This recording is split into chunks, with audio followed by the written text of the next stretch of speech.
Good evening from a grey and drizzly Newcastle for this evening kickoff between 12th place Newcastle and Brentford in 8th. Just 3 points separate these two sides, and while Newcastle have built an expectation of European qualification under Eddie Howe, Brentford are beginning to dream they too could be dusting off the passports come the summer. This game, big for both, and alongside me for it, Pat Nevin. And Pat, is it bigger for Newcastle? Are they reaching that must-win territory if they are to fulfil those ambitions of a top 4, top 5 finish? If you're looking at it from the outside, yeah, it's a bigger game for Newcastle. However, Brentford fans won't think that. They will think it's a massive game for them, and they would love to get into that area where you're pushing for that European place, as you mentioned there.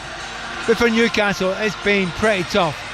But it doesn't seem to make any difference here. You says it's grey, it's drizzly here. It's also cold here.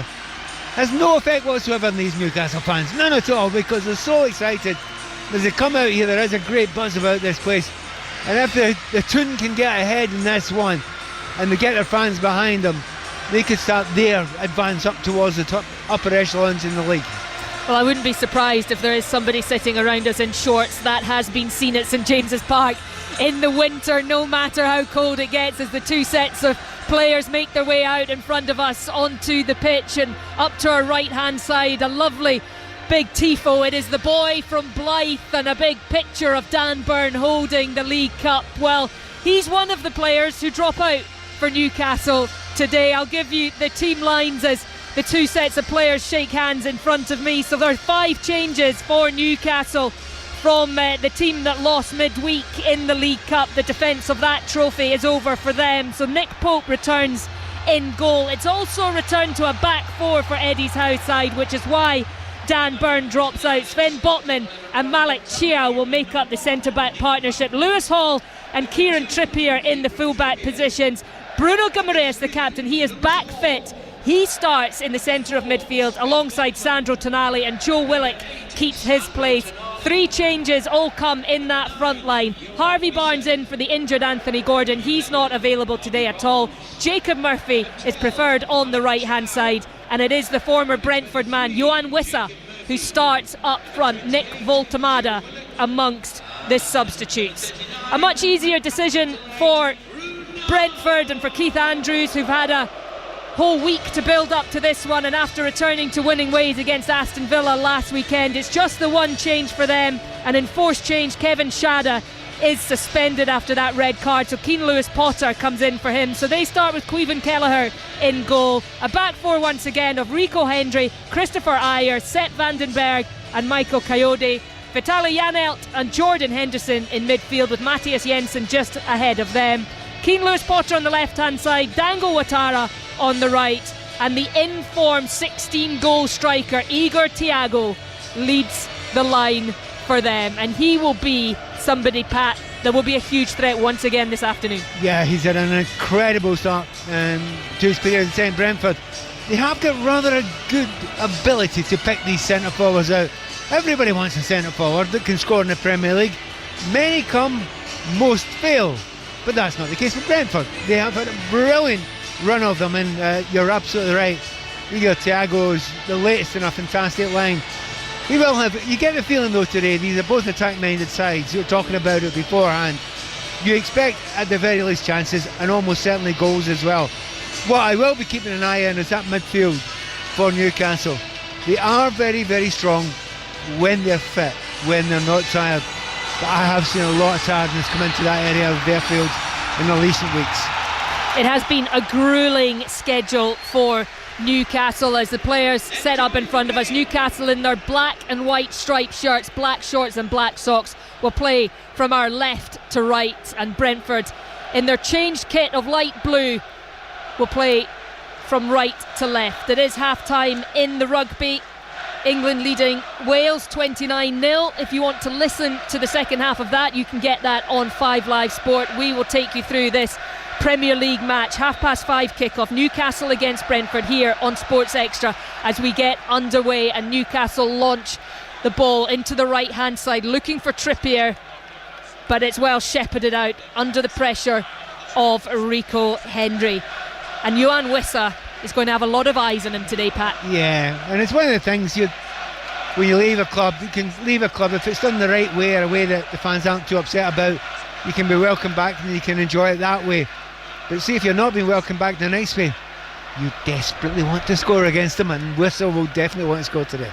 He will want to score to try and get some consistency in his play. He's struggled a little, 3 goals since his move to Newcastle, just 1 in the Premier League against Burnley, which was on his first Premier League start for the club. So he will be desperate to try and get some goals ticking over after making that summer move, plagued with injury as the rain begins to fall heavily here at St James's Park, which is not good news for us, Pat, getting a little wet. Yeah, well, we're both Scottish, so we can put up with it a little bit. Just over the border here now, south in England, and there is a real passion. I'm interested to see how it's setting up just now, and Brentford are leaving 3 players up as much as they can, and what tends to happen is Newcastle ask one of their fullbacks, almost always Hall, to go into that midfield, so you might get a kind of man-to-man battle there, which is not that often. As I say that, you watch Lewis Hall doing exactly what I said just over the far side there, which means there may be chances for Igor Thiago. Yes, and it looks like Lewis Potter has got in. He got beyond Trippier and then went down. He's claiming there was a pull. The referee has waved it on, but that was, like you said, Pat, 3v3, and Newcastle very nearly caught out. Within seconds, if you see that as a player, you think we can make capital here. By the way, that will checked. Because Newcastle coming forward now through Trippier. He had space, but he wasn't very accurate with the ball. He's managed to, on the second bite, find Harvey Barnes, edge of the penalty area, feeds Hall on the left, gets it back. Barnes onto that right foot, takes aim. What a wonderful strike that was, just whistled past Kelleher's left hand post. It's end-to-end stuff we thought it might be. Do you know what? One thing I've been waiting for, VAR, all the time it's been in place, is going to happen now, or might happen now. I thought it was going to happen because Newcastle broke. There's a possible penalty kick. Had Newcastle scored, they would have looked at it and thought they need to chop that goal off. We're having a look at it just now, and to be honest, I will not be surprised if the referee gives a penalty kick. The first pull was outside the box, but it did continue into the box. Trippier pulling the shirt of Lewis Potter. The question will be, was it enough to make Lewis Potter go down? And the answer to that is no, because the referee has waved play on. But I actually did work at a game where that happened. Burnley against Bournemouth. Burnley scored and it was pulled back for a penalty for Bournemouth. Yep. That was in the early days of VAR. It's incredible when it happens. It did not happen on this occasion, but I think Trippier, he will feel he perhaps was a lucky boy there. There was a definite pull, just possibly not enough. Extraordinarily lucky. I would have given that as a penalty, I'll be honest with you. That's what I would have done. So Newcastle, getting a little bit of a home advantage there. The referee, I suppose, they look at him and they say to him, is it clear and obvious? Well, there's a question mark. Did the first pull happen outside the box? And if that's the case, it's not a clear and obvious penalty. Brentford on the attack down the left hand side, the ball down the left channel looking for Jensen, just a little bit too much on it though. It trickles out for a Nick Pope goal kick, so 3.5 minutes on the clock. It's still goalless here at St James's Park, but we have had action, and we thought we might do, because when you look at these two teams in terms of how quickly they like to get the ball forward, Crystal Palace top that list in the Premier League, Brentford are second and Newcastle are third, so it could be bordering on a bit of a basketball game at times, this one, Pat, which will keep it exciting for us. And the lovely thing is, that's not to say they're a long ball team, either of them. They play the balls forward quickly, but they're often long passes as opposed to lumps up the field, as you would say. I think Lewis Hall's dived in there. That is definitely a free kick there. The referee can't turn away from that one. Very intriguing right at the start. They look very good going forward, Brentford, on the wide areas particularly. We've mentioned Lewis Potter on the left hand side. Doesn't always play. I've seen him play left back, left midfield, left wing. I think he is, to use an old phrase, he's a smashing player. I really like him as a footballer. So the ball, him against Trippier today could be a fantastic battle, and indeed already is. It is, and on that right hand side for Brentford, it was Coyote that was taken down by Hall. That's going to be a tough afternoon for Lewis Hall and for Harvey Barnes on that left hand side. Coyote and Ouattara both carry a lot of pace, and it is Ouattara Coyote that was taken down, as the ball from that free kick is launched right to the back post, where Ayer is able to hit it back across goal, but it will be Chow who gets the head away only as far as Lewis Potter. Now Newcastle clear it, but it's only Coyote back there, so he will be able to launch an attack, but he's shown too much of it to Tonali, who got a foot in. Coyote managed to recover, but again Newcastle breaking quickly and putting Brentford under pressure. Now it's Brentford trying to do the same to Newcastle at the other end, but that one is going to be cleared up by Willock, able to get it back to Hall, and that was a heart in the mouth moment for Coyote. Yeah, absolutely. I mean, I really do like both of these managers. They're very good technical managers, but they're also, as we say, very, very offensive, want to play in the front foot managers. Very noticeable. Keith Andrews done the tactical thing that was very good. From a free kick, he manipulated it so Ayer was on the back post against Trippier, and there must be at least a foot difference in height there. Yeah, there's a fair bit of difference between Christopher Ayer and Kieran Trippier, and it was Ayer who won the header. Brentford now beginning to just pass it around a little, enjoy a little spell of possession. Jordan Henderson in the centre circle, looking now to go long for the run of Hendry, but it will be headed clear by Murphy, only as far as Jensen. Lewis Potter thought about shooting, got it on his left foot. He's still managing to keep control of the ball. Now under pressure, it falls to Newcastle feet, but it's poorly cleared by Trippier. Lewis Potter gets it again on the edge of the penalty area, finds Henry to Henderson looking to launch it into the area, looking for Thiago, but it's just ahead of the Brazilian and into the arms of Pope. There's a little bit of unsettled sound around us just now, isn't there? I think Brentford have started very, very well, very sharp onto it. Newcastle don't seem to be able to get it up the front and hold it there, whereas, as you correctly said, just get the ball up to Thiago, he'll chase, he will battle, he will fight, he's very strong, and it's making a real difference for Brentford. They've had a good start to this game.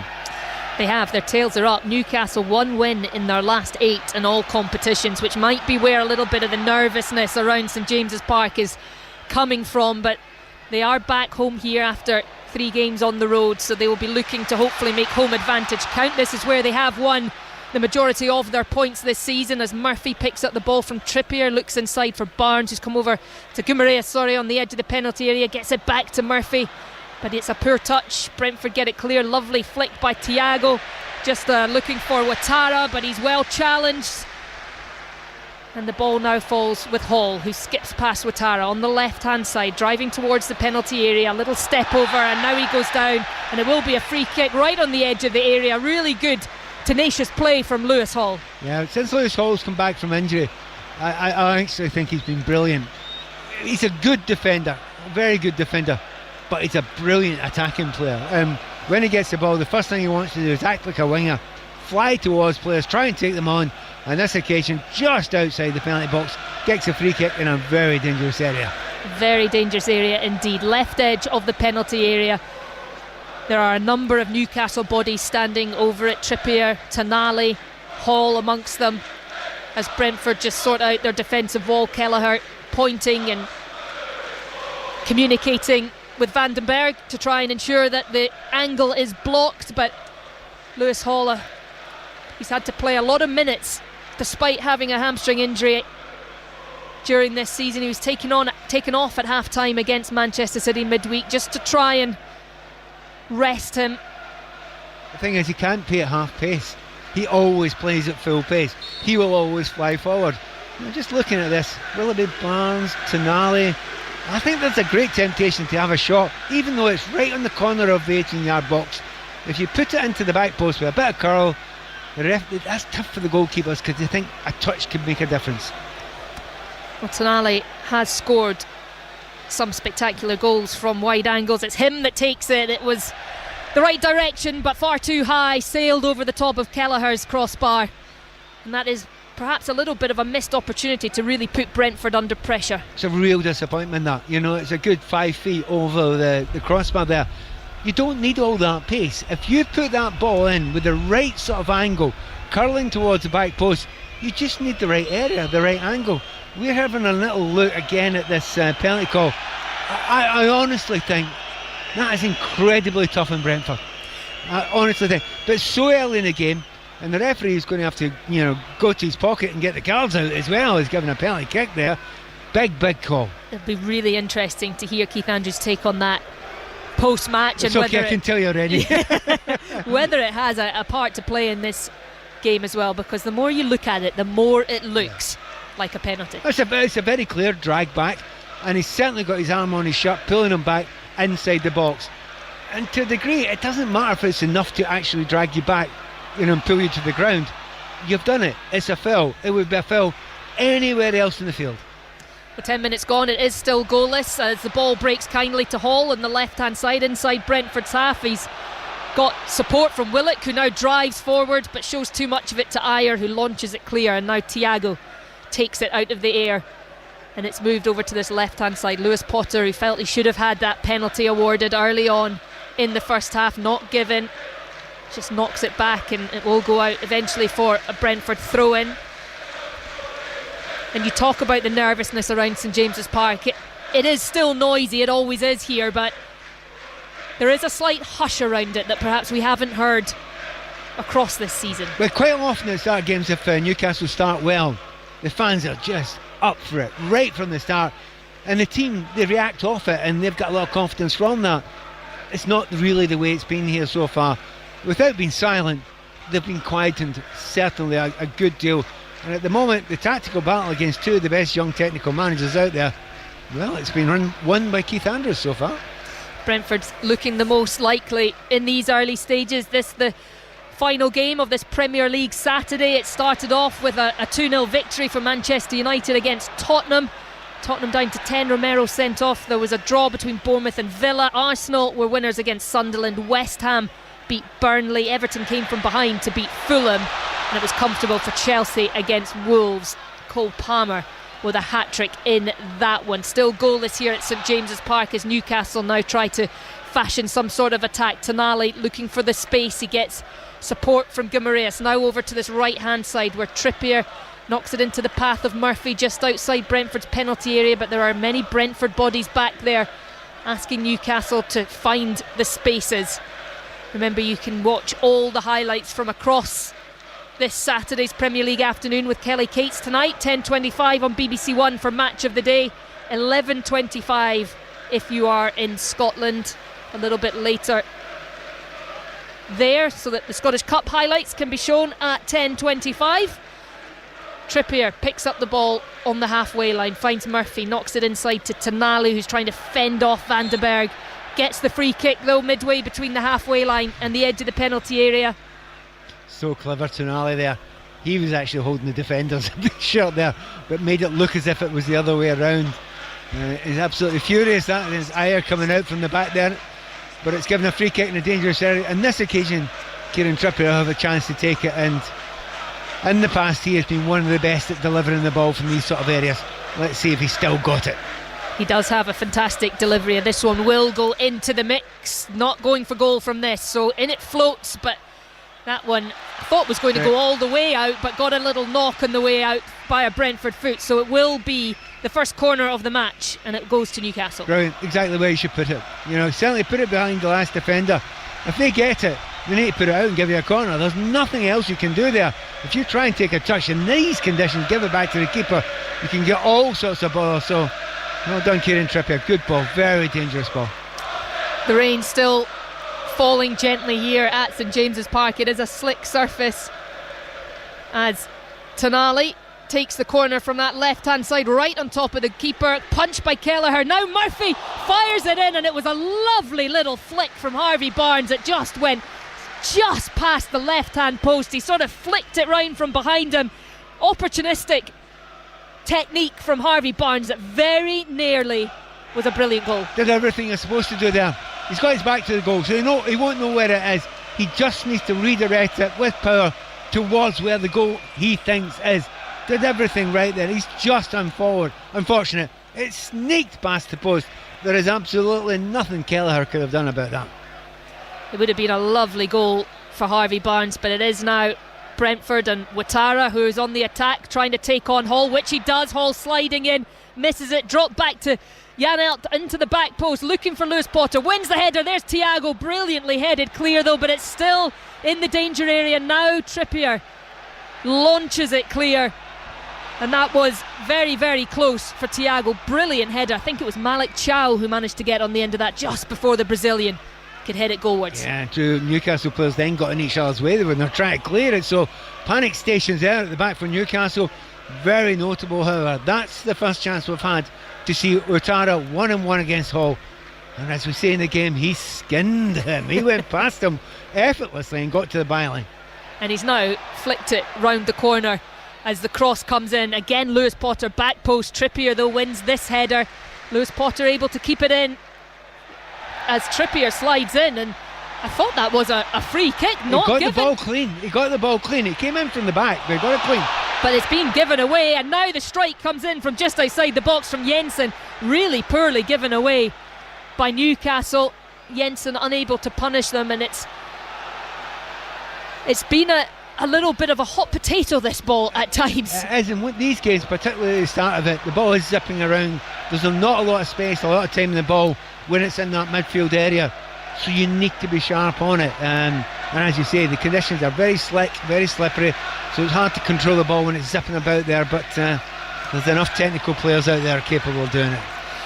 Well, 16 minutes on the clock here at St James's Park. It is still goalless between Newcastle and Brentford. We have had plenty of chances though, and one very big penalty claim that was not awarded for Brentford's Lewis Potter after he felt he was pulled by Trippier. It did look very much like it on the replay.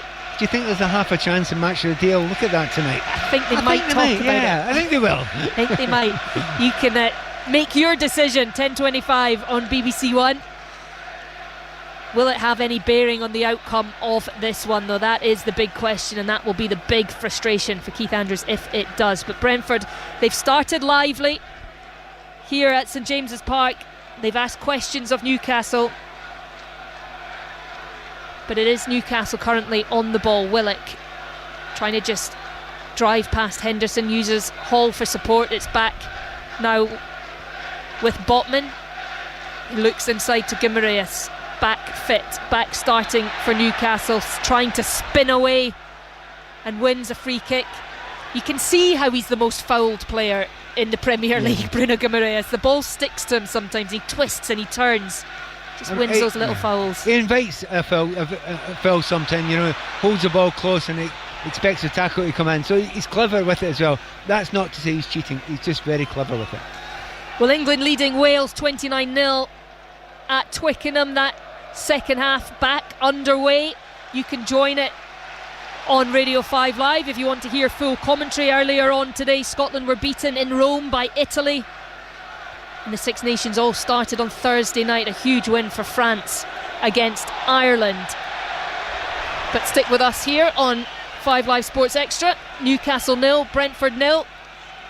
I don't know if you could hear over our effects mics here, but Visser got the ball and ran with it there. And it sounded as if it was an aircraft coming into land with the boos that were coming from those Brentford fans. Yes, you're right, they're not impressed with their old player. No, and that's saying something given how high up in that stand to our left the Brentford fans are. So it would have felt pretty loud, I'm sure, if you were sitting up there with them, if we could hear it down here. But Keith Andrews talking about that transfer situation in the summer, said that it was unsavoury the way that it happened with Visser's move, as Guimaraes completely fresh airs the ball, manages to spin on it and then win a free kick. Do you know what the genius of that was, Ellie?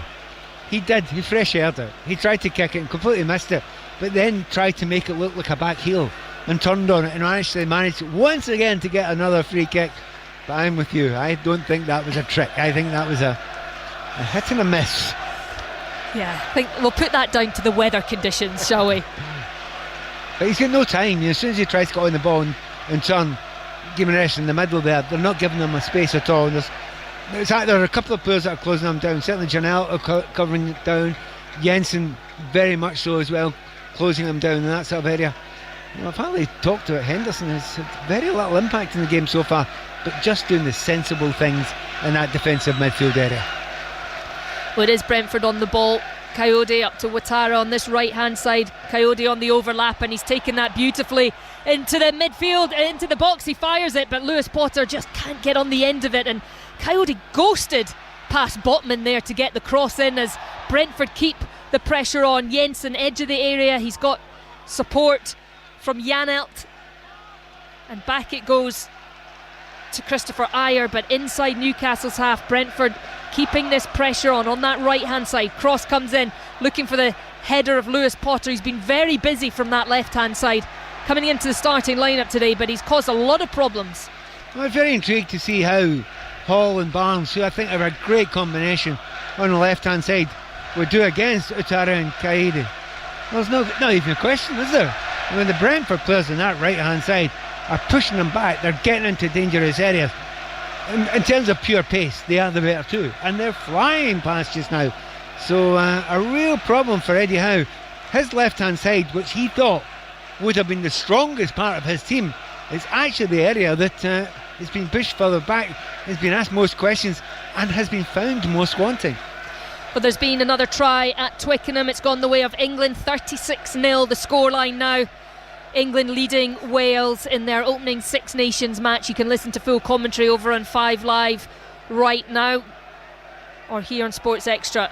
Newcastle 0, Brentford 0, still the scoreline, but Brentford beginning to look dangerous, asking more and more questions of a Newcastle team who have had a gruelling schedule, Pat. They haven't had a midweek off since the turn of the year, and it doesn't look like they will have a midweek off. The only free space in their calendar, looking all the way into March, is that FA Cup weekend, which they may well then have a game. Yeah, and the strange thing about Newcastle, because it is a high intensity game that they play, they're playing all those games, but none of them are a cruise. They can't just jog through a game. Everyone's high energy. You know, tough. They wanted to qualify for the Champions League. I mean, they went and got a result away against PSG.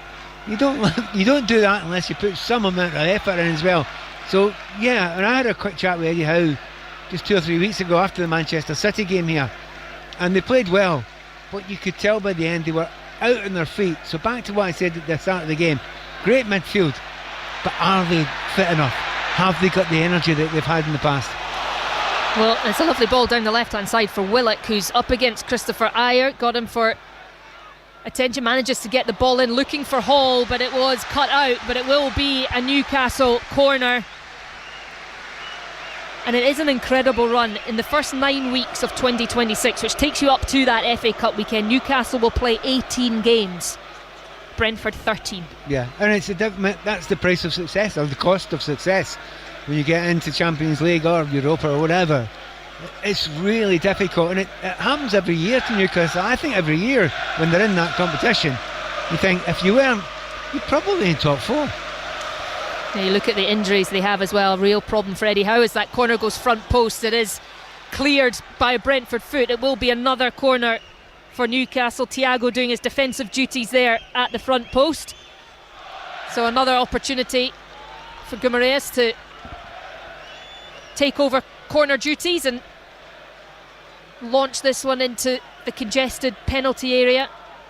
Kieran Trippier, the only outfield player not in there other than the corner taker, of course, and in it comes on top of the goalkeeper. It's found a way all the way at the back post, and Botman reels away. He may have got the final touch. It came off someone in that penalty area. Bruno Guimaraes is running around, punching the air, celebrating as the rest of his teammates celebrate in the corner down below us.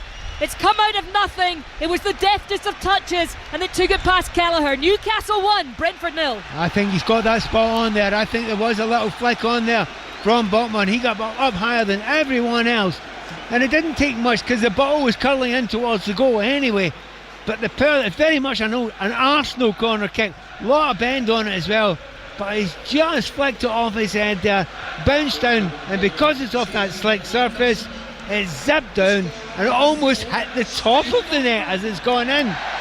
He's actually looking away, almost the back of his head that has come off there.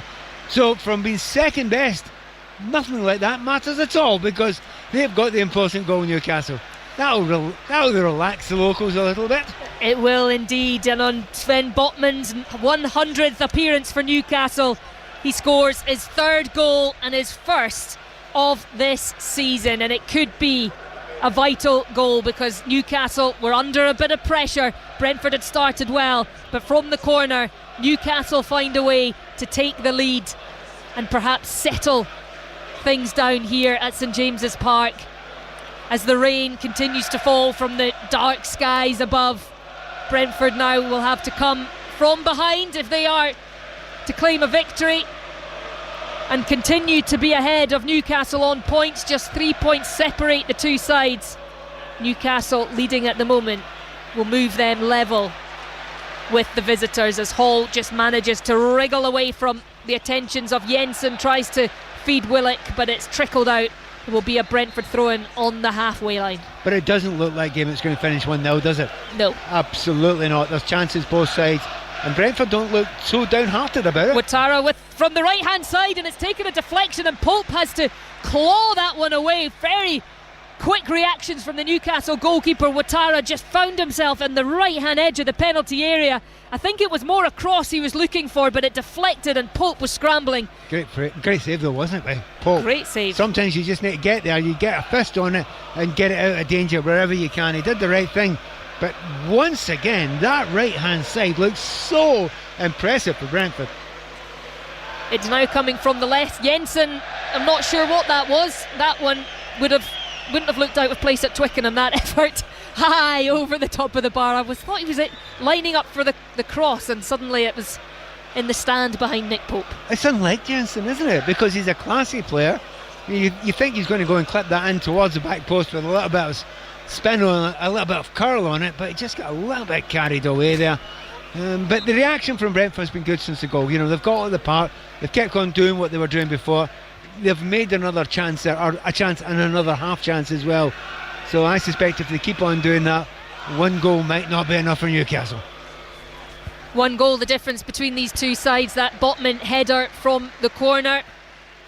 27 minutes on the clock. We approach the half hour mark. Brentford have been arguably the better team in this one, but it is the home side who have found a way to break the deadlock as now they come forward. Willock's just wriggling clear down the left hand touchline, right on that touchline, and he does win the throw in.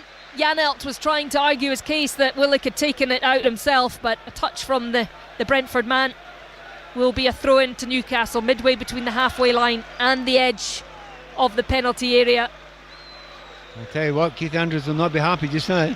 Not getting that penalty kick. His team playing well, creating chances, and find himself a goal down just now. But that's the way it is in the Premier League. There are limited amount of chances in every game, and it's about taking them when they come. And Sven Botman, absolutely delighted with that header of his. He'll be watching that in slow motion again tonight.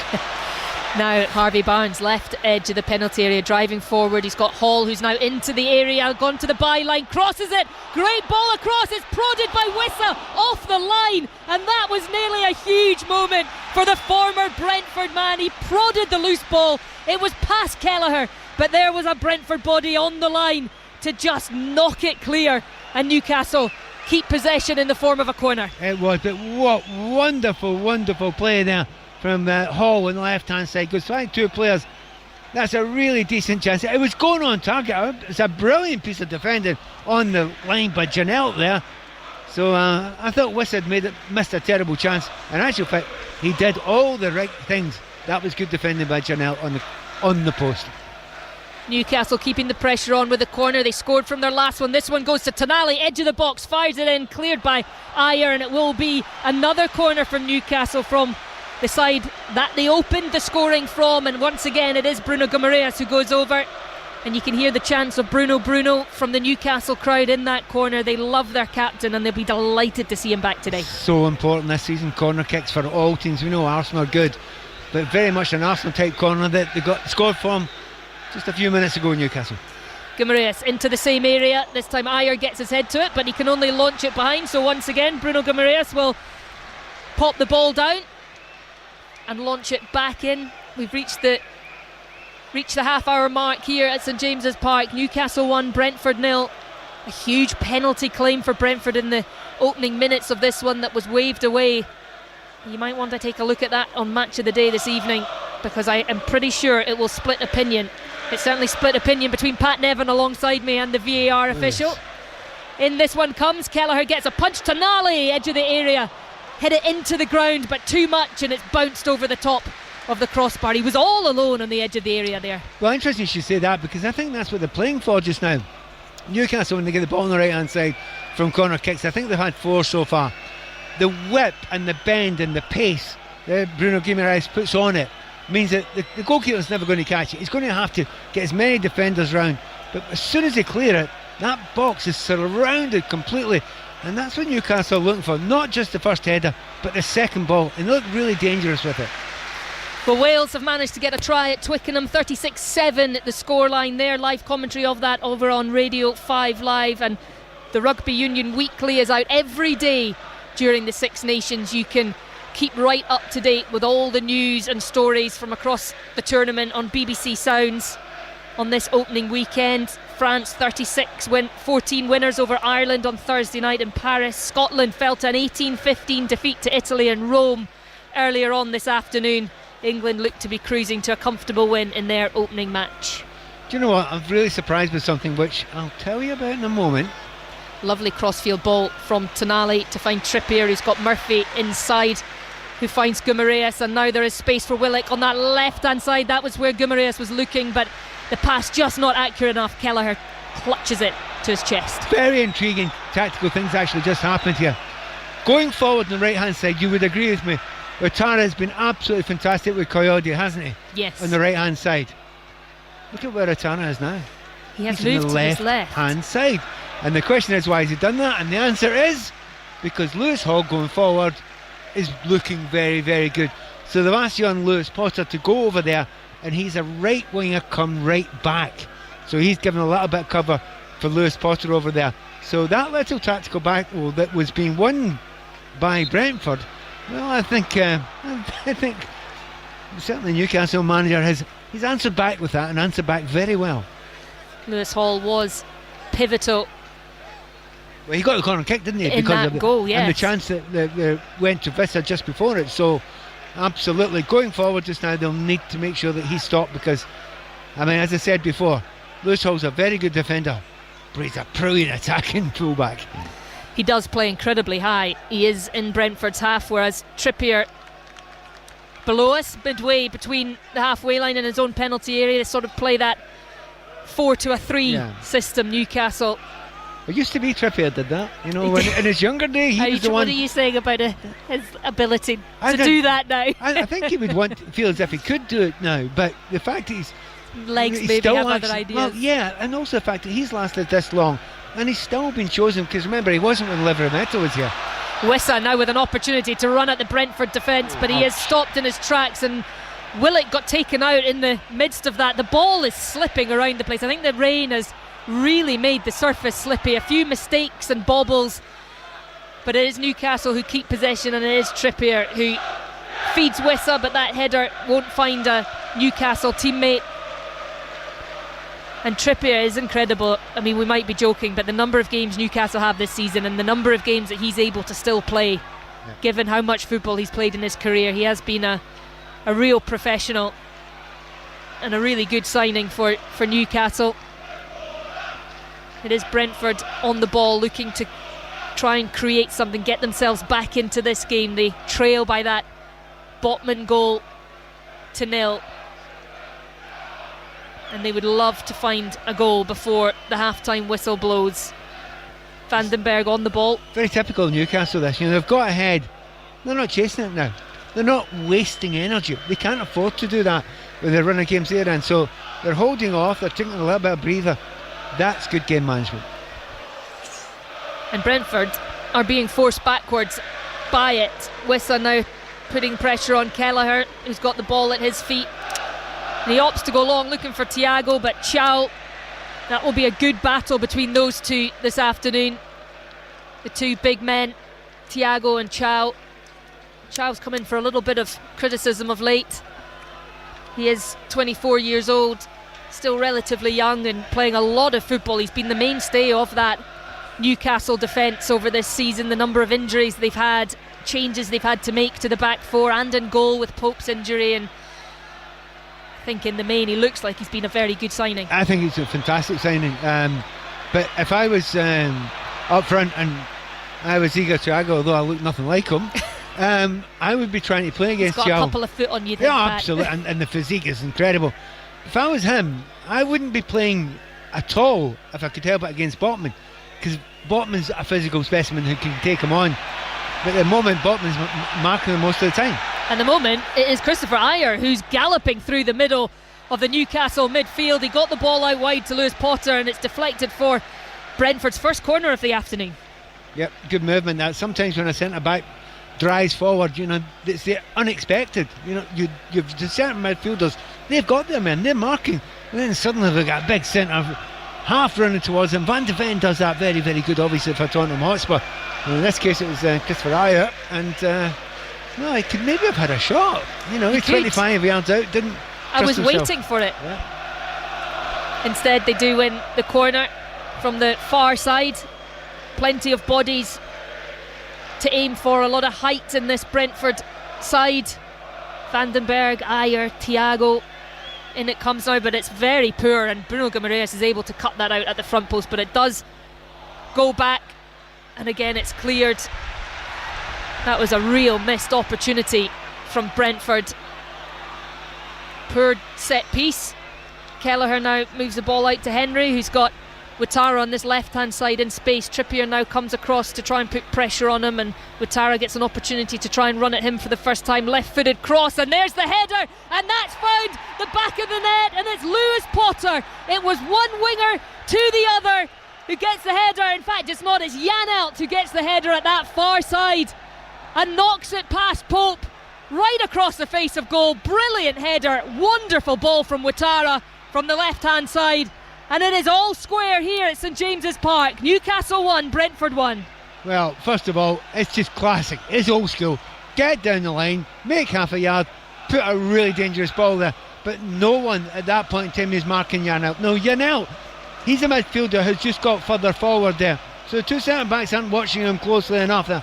The header's down, headed brilliantly back to where it came from. Nothing the goalkeeper can do at all. The left-hand side, we were talking beforehand, Ouattara was the guy that got the ball on the left-hand side. He's just been moved there, so well done. Keith Andrews made a change that surprised me. It's kind of worked, hasn't it? It is a brilliant ball he's whipped in from that left-hand side. He faced up Trippier and just found that little bit of space to get the cross in, but it was a wonderful header at the back post from JanElt. He was diving in between two Newcastle defenders, got a really good contact on it right across the face of goal into that far post, gave Pope absolutely no chance, and this is probably a scoreline that reflects what we've seen now, Pat. Well, I did mention 1-0 wouldn't be enough. I think we both agreed with that, didn't we? Yeah, it looks like a game that there's going to be chances going, and it's certainly partly mistakes, but quality as well. As I say, those wingers against each other have been very, very important today. Here's Hall. And Hall's cross cut out, but it's gone into the arms of Kelleher. But no, the referee says that it did cross the line. It will be a corner to Newcastle. Kelleher pleads his innocence, but the fans behind that net, and not that you can really take the home fans' arguments for anything, but they were screaming for a corner kick, and it has been awarded. So an opportunity for Newcastle to bite back. Yeah, and where this ball should go. It's going to be put in with a lot of whip right on top of Kelleher, and a bunch of black and white shirts around him.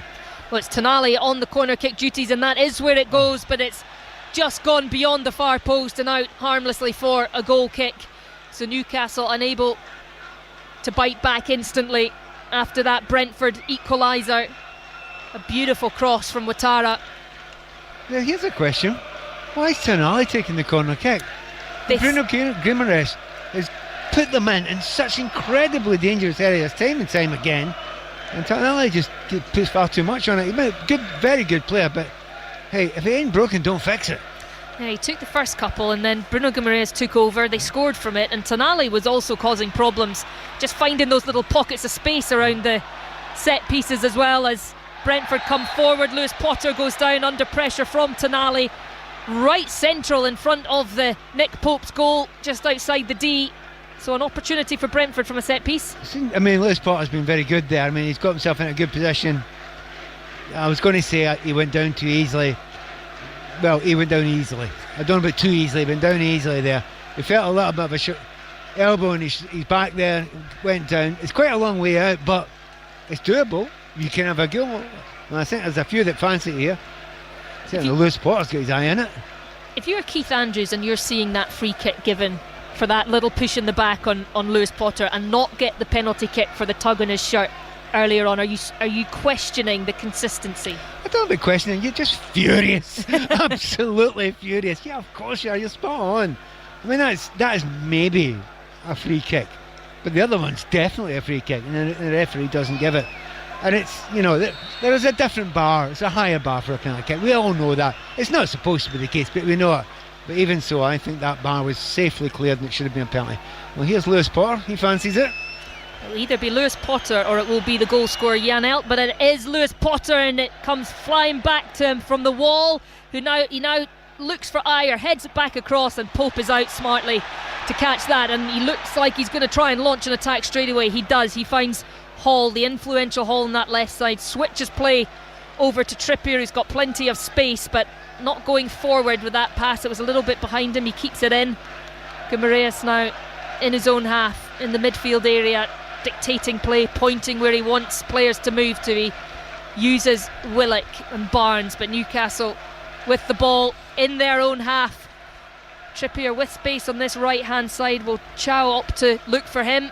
He does. No, he goes inside to Murphy, and now Trippier gets the ball, but now the space is gone. Well, the Premier League afternoon started with a 2-0 win for Manchester United against struggling Tottenham. Bournemouth came from behind to get a point at home to Aston Villa. Arsenal strengthened their lead at the top of the Premier League with a 3-0 victory over Sunderland. West Ham, a vital 3 points for them, 2-0 winners away to Burnley in that real scrap at the bottom. And Everton, they came from behind to beat Fulham. Another very good victory for Davy Moyes' side. That moves them above Brentford before this game kicked off. With Brentford now drawing here, that would move them level on points with Everton. Chelsea, comfortable 3-1 winners away to bottom of the table Wolves. All of tonight's goals and action you can see back 10:25 BBC One match of the day with Kelly Cates. 11:25 if you are watching in Scotland. 10:25 you will be able to see the highlights of the Scottish Cup weekend so far, which saw wins today for Dunfermline and for Partick Thistle. Celtic against Dundee underway, still goalless at Celtic Park. Tonali coming forward, right edge of the penalty area, looks for the cross. It's gone through the legs of Jan Elk, but he's able to get possession on the second attempt. Now forward with Thiago, who's under pressure but does really well to now feed Coyote, and he's now fed Ouattara into the penalty area, cuts it back, right foot, he's looking for the shot, he's got the support from Jensen, but it's flicked away, he says by a hand. The referee agrees. Penalty to Brentford. That was a brilliant break from the visitors. I thought Ouattara was going to shoot, he played it to Jensen, his shot came off the arm. The referee says a yellow card is shown, and it will be a penalty to Brentford. Pat Nevin. I thought for a moment the referee wasn't going to get it, and had that been the case, I think I might have fallen off my seat. It's clipped really quite high, right towards, just above the knee there, and I don't think it's a deliberate handball, but the ball is going towards the goal and the hand is going towards the ball. They will look at it, but there's no way. I was quite confident. I thought the first one would be a penalty kick. Well, there's no doubt that is a penalty kick, because if the hand hadn't been put out there, the ball would have been in the back of the net, not even a shadow of a doubt.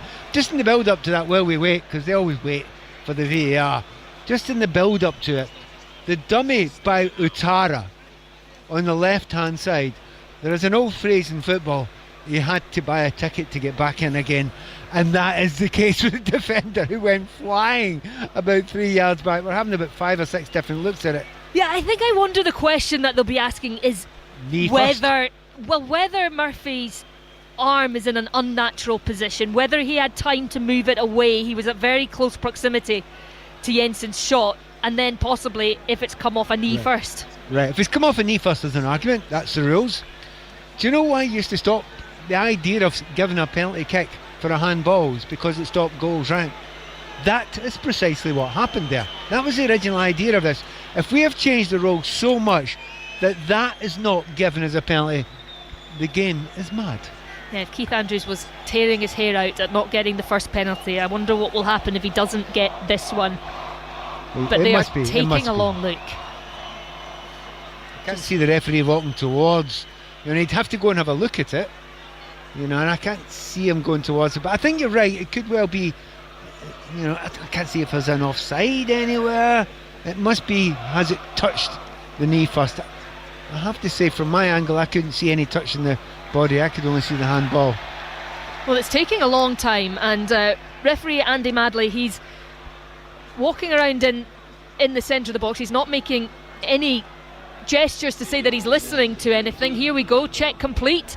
So the penalty does stand. So an opportunity for Brentford to come from behind and complete the comeback before the break. We are in the 45th minute. There will be a few more to play as the board goes up now. 4 minutes will be added.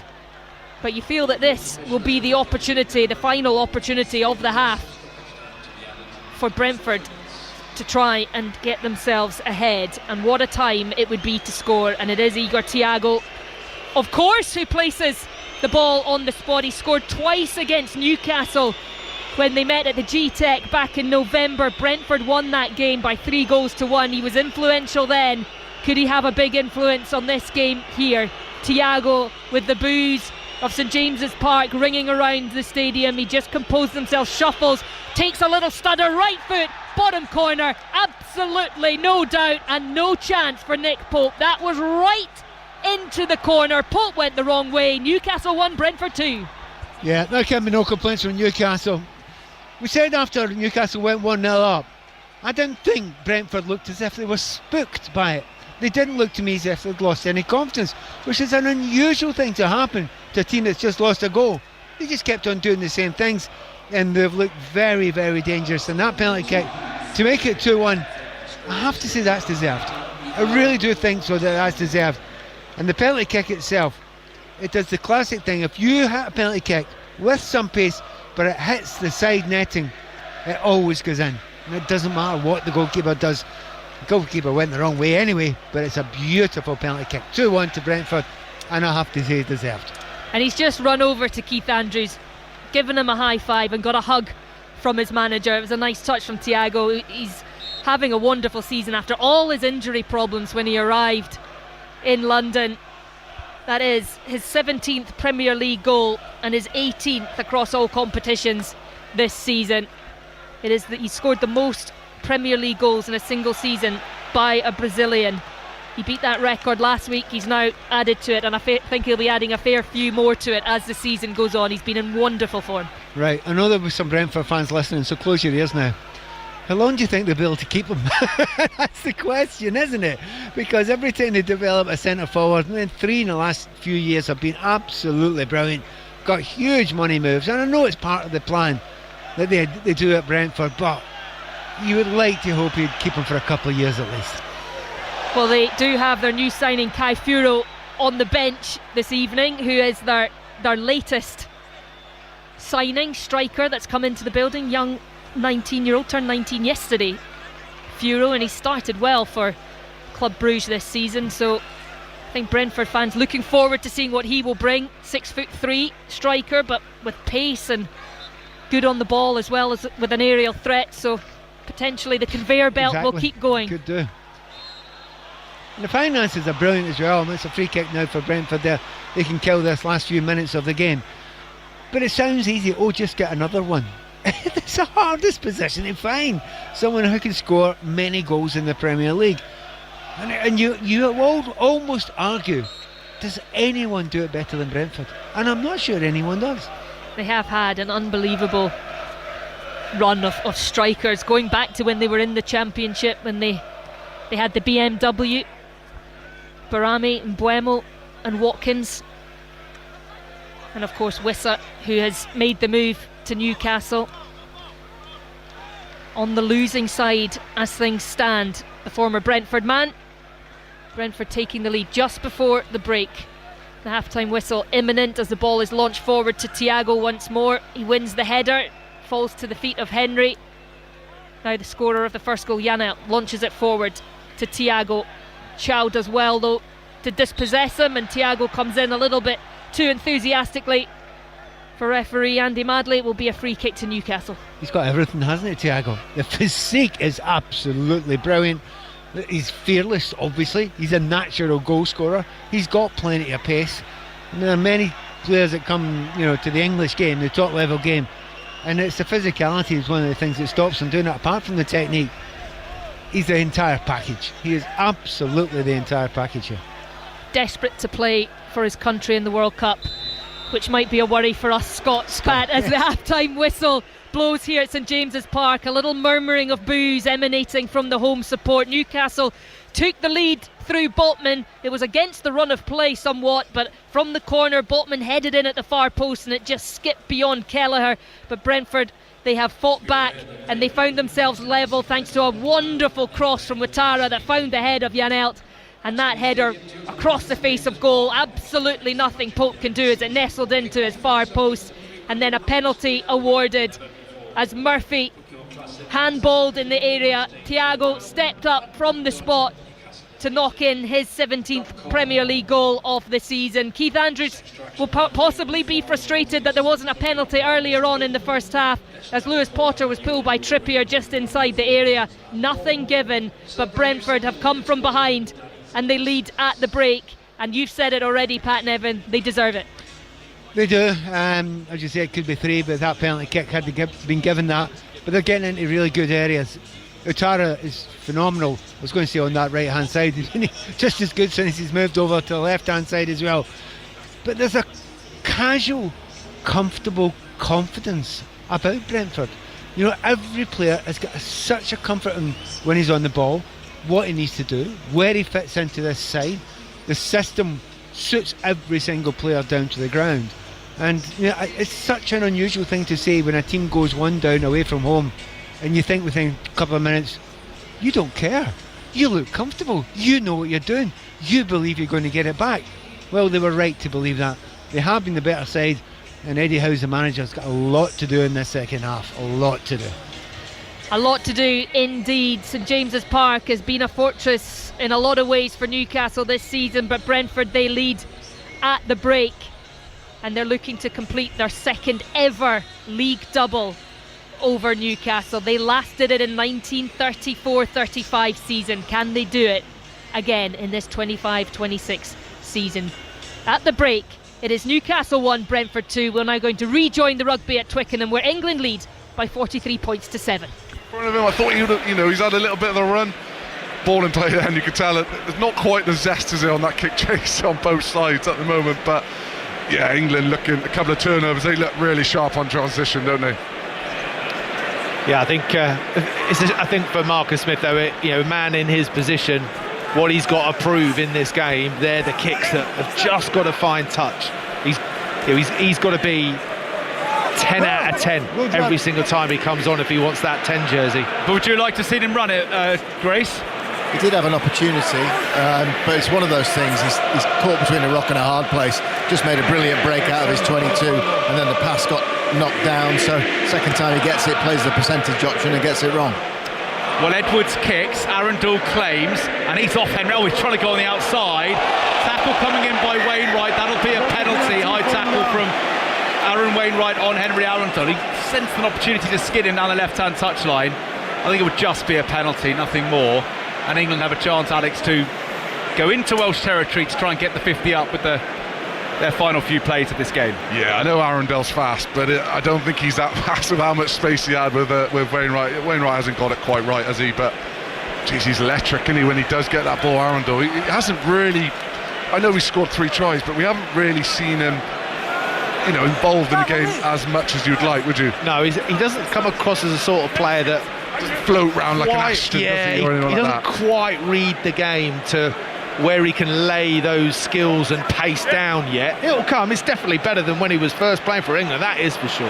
Well, he's got some space here, trying to get past Adams. He finds Freeman. Freeman's away. Ben Spencer on the inside. Freeman kicks for Spencer, but he just didn't kick it infield enough. Otherwise, Spencer would have had a run in. They've gone quickly from the goal line dropout. That's nicely done, isn't it? From Lewis Rees-Zammit. George Ford with the England forward sloping back a bit. He then passes to Arundel, who kicks. That was a nice play from Arundel to put Freeman away. He kicks for himself and gathers. That's Nice from the hat-trick man, Henry Arundel. Ben Spencer, his Bath teammate, digs for the ball. Marcus Smith at first receiver. George Ford at second receiver. Kick pass from Ford to Pollock. Pollock drops it, but referee happy it didn't go forwards. Pollock tries to get outside Thomas Williams. Sets it up just short of the 22. Denied a try a few moments ago was Pollock. He'll be desperate for another chance. Curry goes inside. As England set up just short of the 22. 5 minutes to go at Twickenham. Spencer overcooked. And it will be a line out to Wales as the game becomes a bit scrappy in the final stages. Yeah, well, one thing for sure, mark my words, Steve Borthwick is watching these replacements like a hawk. And the reason I'm saying that is because this England squad is becoming incredibly competitive. To get in this 23 is a big deal. I think getting the score of 30, really, that's how good a standard of player they got. Just like that with Ben Spencer kicking the ball straight out from that. That is a massive black mark on his performance, because the scrum half berth is so competitive. And the same for all the positions in this England squad. You've got to be so careful. Just because the game is won and you can run around, like the proverbial blue fly, but you've got to deliver the accuracy, because when the bench comes on in the game that you've got to win and it's everything on the line, Steve Borthwick wants to have faith and trust in those players to be able to deliver. And another yellow card for England, Paul Grayson. Is that Tom Curry? Yeah, Tom Curry for a no-arms tackle off the ball, just running obstruction basically in the middle of the field. And to Matt's point, they're just the needless little bits that might keep you on the bench or nudge you out. Yeah, I'll add to that point, Dorse, in terms of I actually think they look at this second half more than anything really, in terms of where the progression for the England team can be is in this half, isn't it? Not the first half, because they were absolute dominant, weren't they? But yeah, it'd be interesting to see what his post-match interview will be like. Under 4 minutes to go. England 43, Wales 7. And Wales looking to finish strongly. They've got one try. Their fans who have come here really without too much hope or expectation would love to go back down the M4 with a second try to cheer, because the second half has been all right from a Welsh point of view. It was 29-0 to England at the break, so 14-7 second half for England as Spencer finds Pollock. The game just going through the motions a bit in the final few moments. Commentary on the way from Newcastle, Brentford. Brentford 2-1 up at half-time. Second half starting in about 5. And we'll be across there for that second half with Ailey Barber and Pat Nevin at St James's Park. Up goes Arundel from Spencer's kick. He can't take it. And Harry Deeves in his scrum cap gathers for Wales. Thomas Williams deep to Dan Edwards, out to Ben Thomas. It's a little bit deep and a little bit shovelly from Wales, but Reece Samet, that is pace, and then he kicks out on the full. So a litany of mistakes from both sides, but you could just see, and we had this the other night, Alex Cuthbert, in the Stade de France, the real pace in Test rugby makes such a difference, doesn't it? And Reece Samet does have it. How can they get as much out of that as possible, Wales? Yeah, I think I spoke about in terms of fullback, maybe is that the position, but against a team like England who are so well organised in terms of their kick compete, their battle, he's not going to get that many opportunities. And when you're not on the front foot, I want him out the back of these little pods with forwards, but they just haven't won that, have they, up front? But maybe later on in the tournament, teams, they may have an opportunity, likes of Scotland and Ireland, maybe, no disrespect to them, or he may have more of an impact, but his pace, there's nothing like it, is there? When he gets the ball, he's just absolutely gone, isn't he? England with the line out after Reece Samet kicked out on the full. Fraser Dingwall, who's going 80, he sets it up, and Spencer is then sacked quarterback style by Deeves, but that was illegal from the replacement flank. And England will get the penalty. And Matt Dawson, 90 seconds left. I'm sure all the England fans in here want to see England go for the corner, set up a clever move and get over for a score that could take up a half century. Well, there you go, first part read like a book, Mr Jones. Maybe a little bit further out than George Ford would have liked, who's got player of the match, and deservedly so. He has marshalled England superbly well today, but I think it would be a fitting end to this England performance to threaten in the way that they have, particularly in that first half. They were dominant and dangerous, and it does certainly bode well for the next few weeks.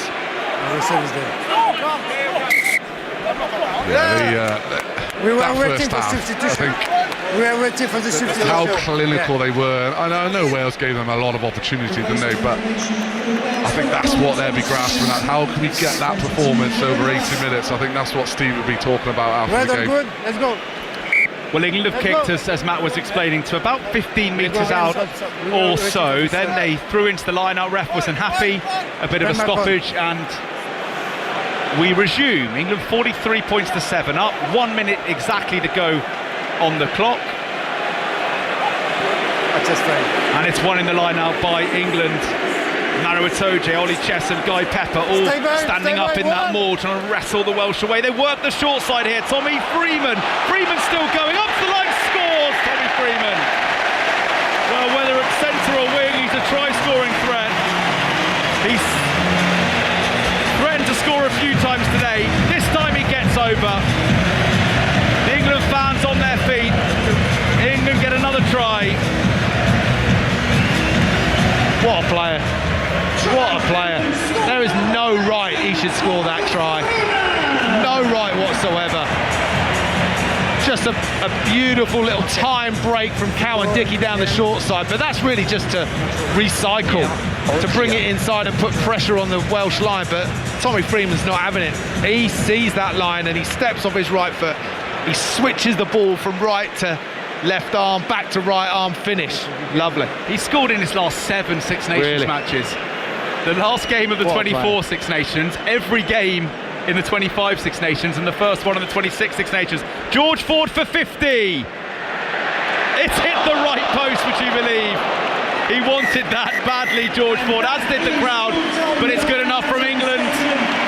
Ford, like the rest of the England players, not much celebration, handshakes and pats on the back all round. Steve Borthwick's pretty unmoved too.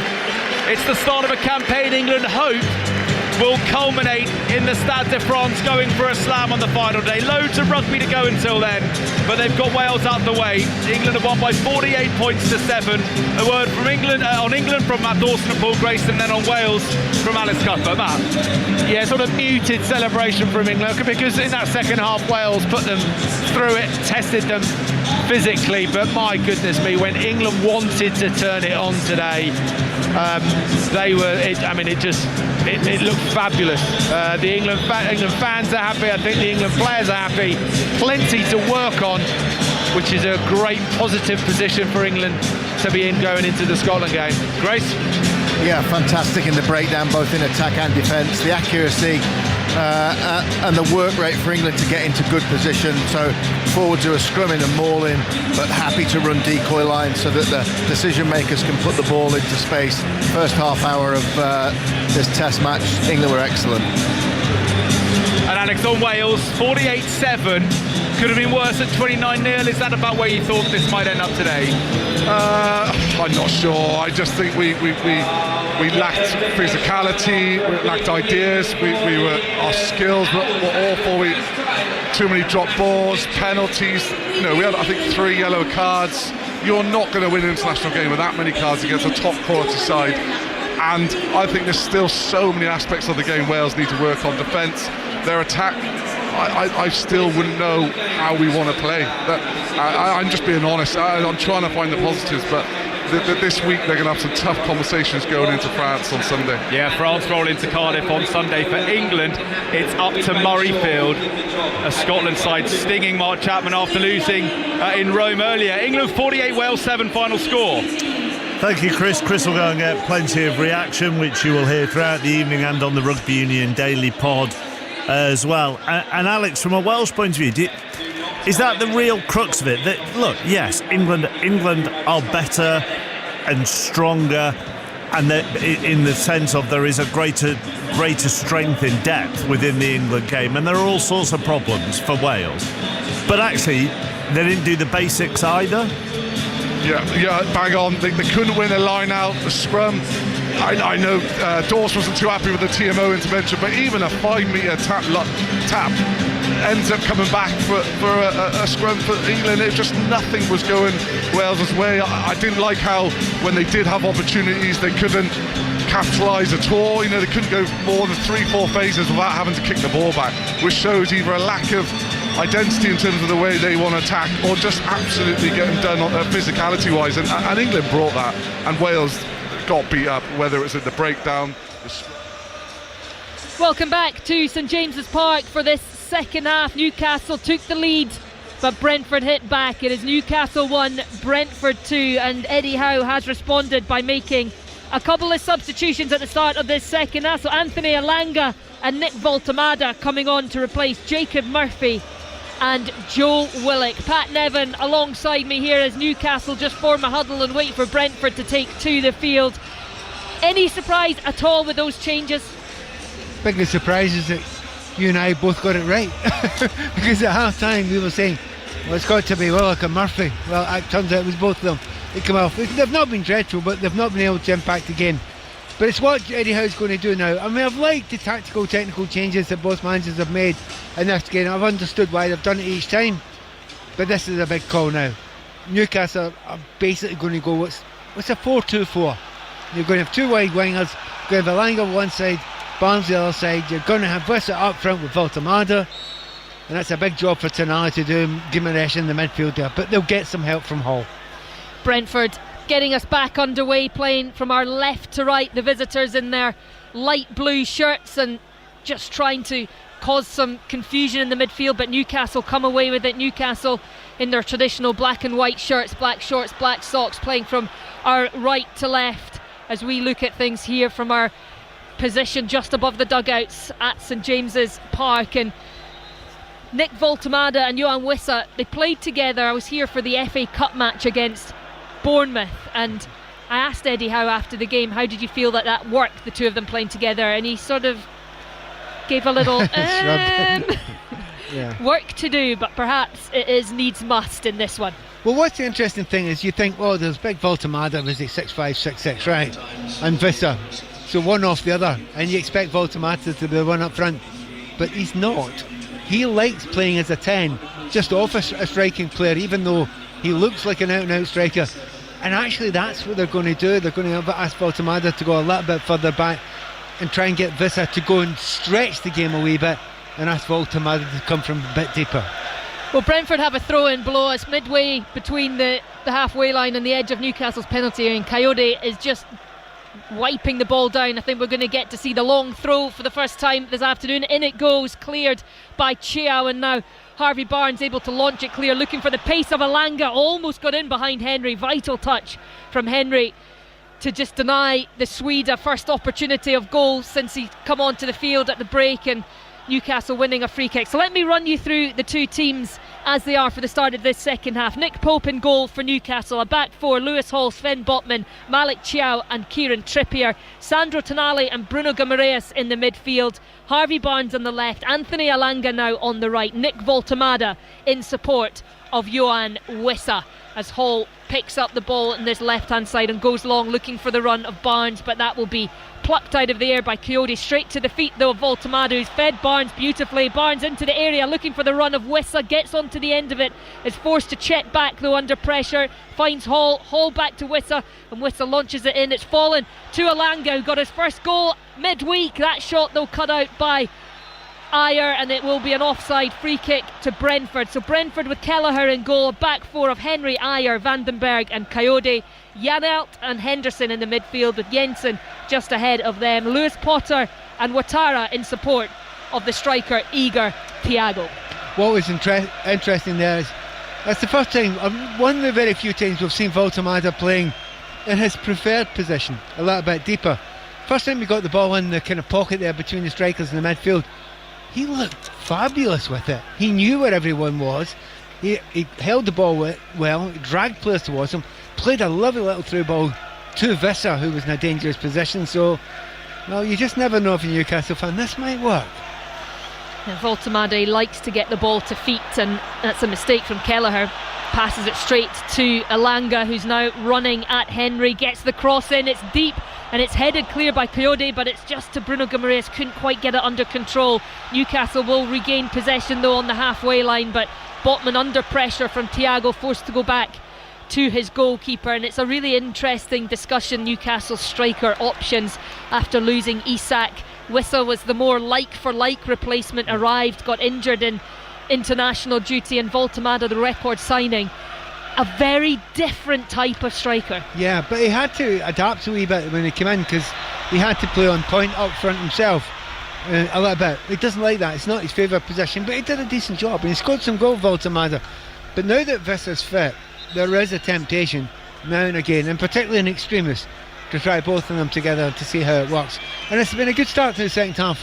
I mean, we're only 4 minutes into it, but you know, Newcastle fans will be a little bit lifted by the fact they've got in the front foot a little bit. However, the problem they've got is, and this will become a problem, Tonali, Guimaraes, two sitters in the midfield there, have they got legs to stop the three attacking midfielders that Brentford have got? We shall find out. We shall. Bruno Guimaraes back in the side, missed the last 2 Premier League games due to injury. They lost both of them. In fact, Newcastle haven't won a game in the Premier League this season when Bruno Guimaraes has been missing from the starting lineup, so his influence clear to see, but he may well need a little bit of help getting up to 90 minutes of the pace of football and intensity that he does play at. And Sandro Tonali has played a lot of football as well this season, as have a lot of these Newcastle players. The number of games and the competitions that they've been competing in, they're going to have to try and come from behind here at home if they are to take something from this game. They had the lead, but Brentford, they have been very positive and they've been very composed and calm in their approach today. They have. They really know what they want to do. They know how they want to play, and they're a team that likes to play in the break. Lovely touch from Wissa to create the space. He's now fed Trippier on that right hand side. He's claiming for a handball in the area, but it's been a corner that's been awarded, and the Newcastle fans are not happy. Brentford took the lead from a penalty kick for a handball, and now Newcastle feel that they should be getting one. Sandro Tonali with his arms outstretched, pleading the case, but Pat Nevin, you think maybe this will be given? I think it should be given. The ball's crossed in there. Oh, actually we've seen another angle, and it's his shoulder. He's lent his shoulder into it. I think it's a corner kick. It looked terrible, but in a third angle, it's his shoulder that got down, deliberately plays the ball, and you're allowed to use your shoulder. It's actually really clever from Rico Henry to just contort his body in that way and ensure that it wasn't the arm that hit the ball, but it was cleared with the shoulder. And that booze around St James's Park is the VAR confirming the decision. No penalty. Got it right, absolutely got it right. Painful though it must be for those supporters in Newcastle. That's exactly the right decision by the officials, so well done then. Well, it could have been worse for Newcastle. Lewis Potter with a big tug on the shirt from Kieran Trippier right in the opening minutes of this one. No penalty given for that, but Jacob Murphy's handball was punished, and that was a terrible corner from Kieran Trippier right to the man on the front post. And now Hall is having to try and get clear from Thiago, which he manages to do, but only getting the ball as far as Lewis Potter. His long ball though cut out by Tonali, and Guimaraes battling away in that midfield, giving away the free kick now though. Although he says he got the ball, I think he might have, Pat. I think he did. It's a little bit unfortunate there, but what is clear just now, there's Eddie Howe's playing a system he doesn't want to play at the moment, and he knows it's wide open, and they're a breaking team they're playing against. They're going to give away chances. There is nothing surer than Newcastle are going to give away chances. Well, there's been a big goal in the Scottish Cup. Dundee have taken the lead at Celtic Park, so Celtic 0, Dundee 1. The late kick-off in the Scottish Cup this afternoon. There were wins earlier on today for Dunfermline and for Partick Thistle. All the highlights of the Scottish Cup weekend available tonight. BBC One Scotland at 10:25 as Kelleher just moves the ball away under pressure from Wissa to Ayer. Ayer was going to go down the line, he now does, but Coyote able to just control that right on the touchline and knock it forward to Ouattara, but Chiao, good strength from the Newcastle defender to hold him off, and now Newcastle can break, and Tonali finds Trippier right hand side. He's playing a bit further forward this second half, Trippier. Now he gets it back from Malanga, cross goes in, there's Barnes with the header, and it's just wide of Kelleher's right hand post. Good move from Newcastle. Yeah, it's a lot of time to think about. There's a lot of air on the ball there, no real pace on it as well, so it took a long time to come down, and he's tried to get as much of his neck muscle into it as possible, knowing that the goalkeeper's going to see it for a good period of time.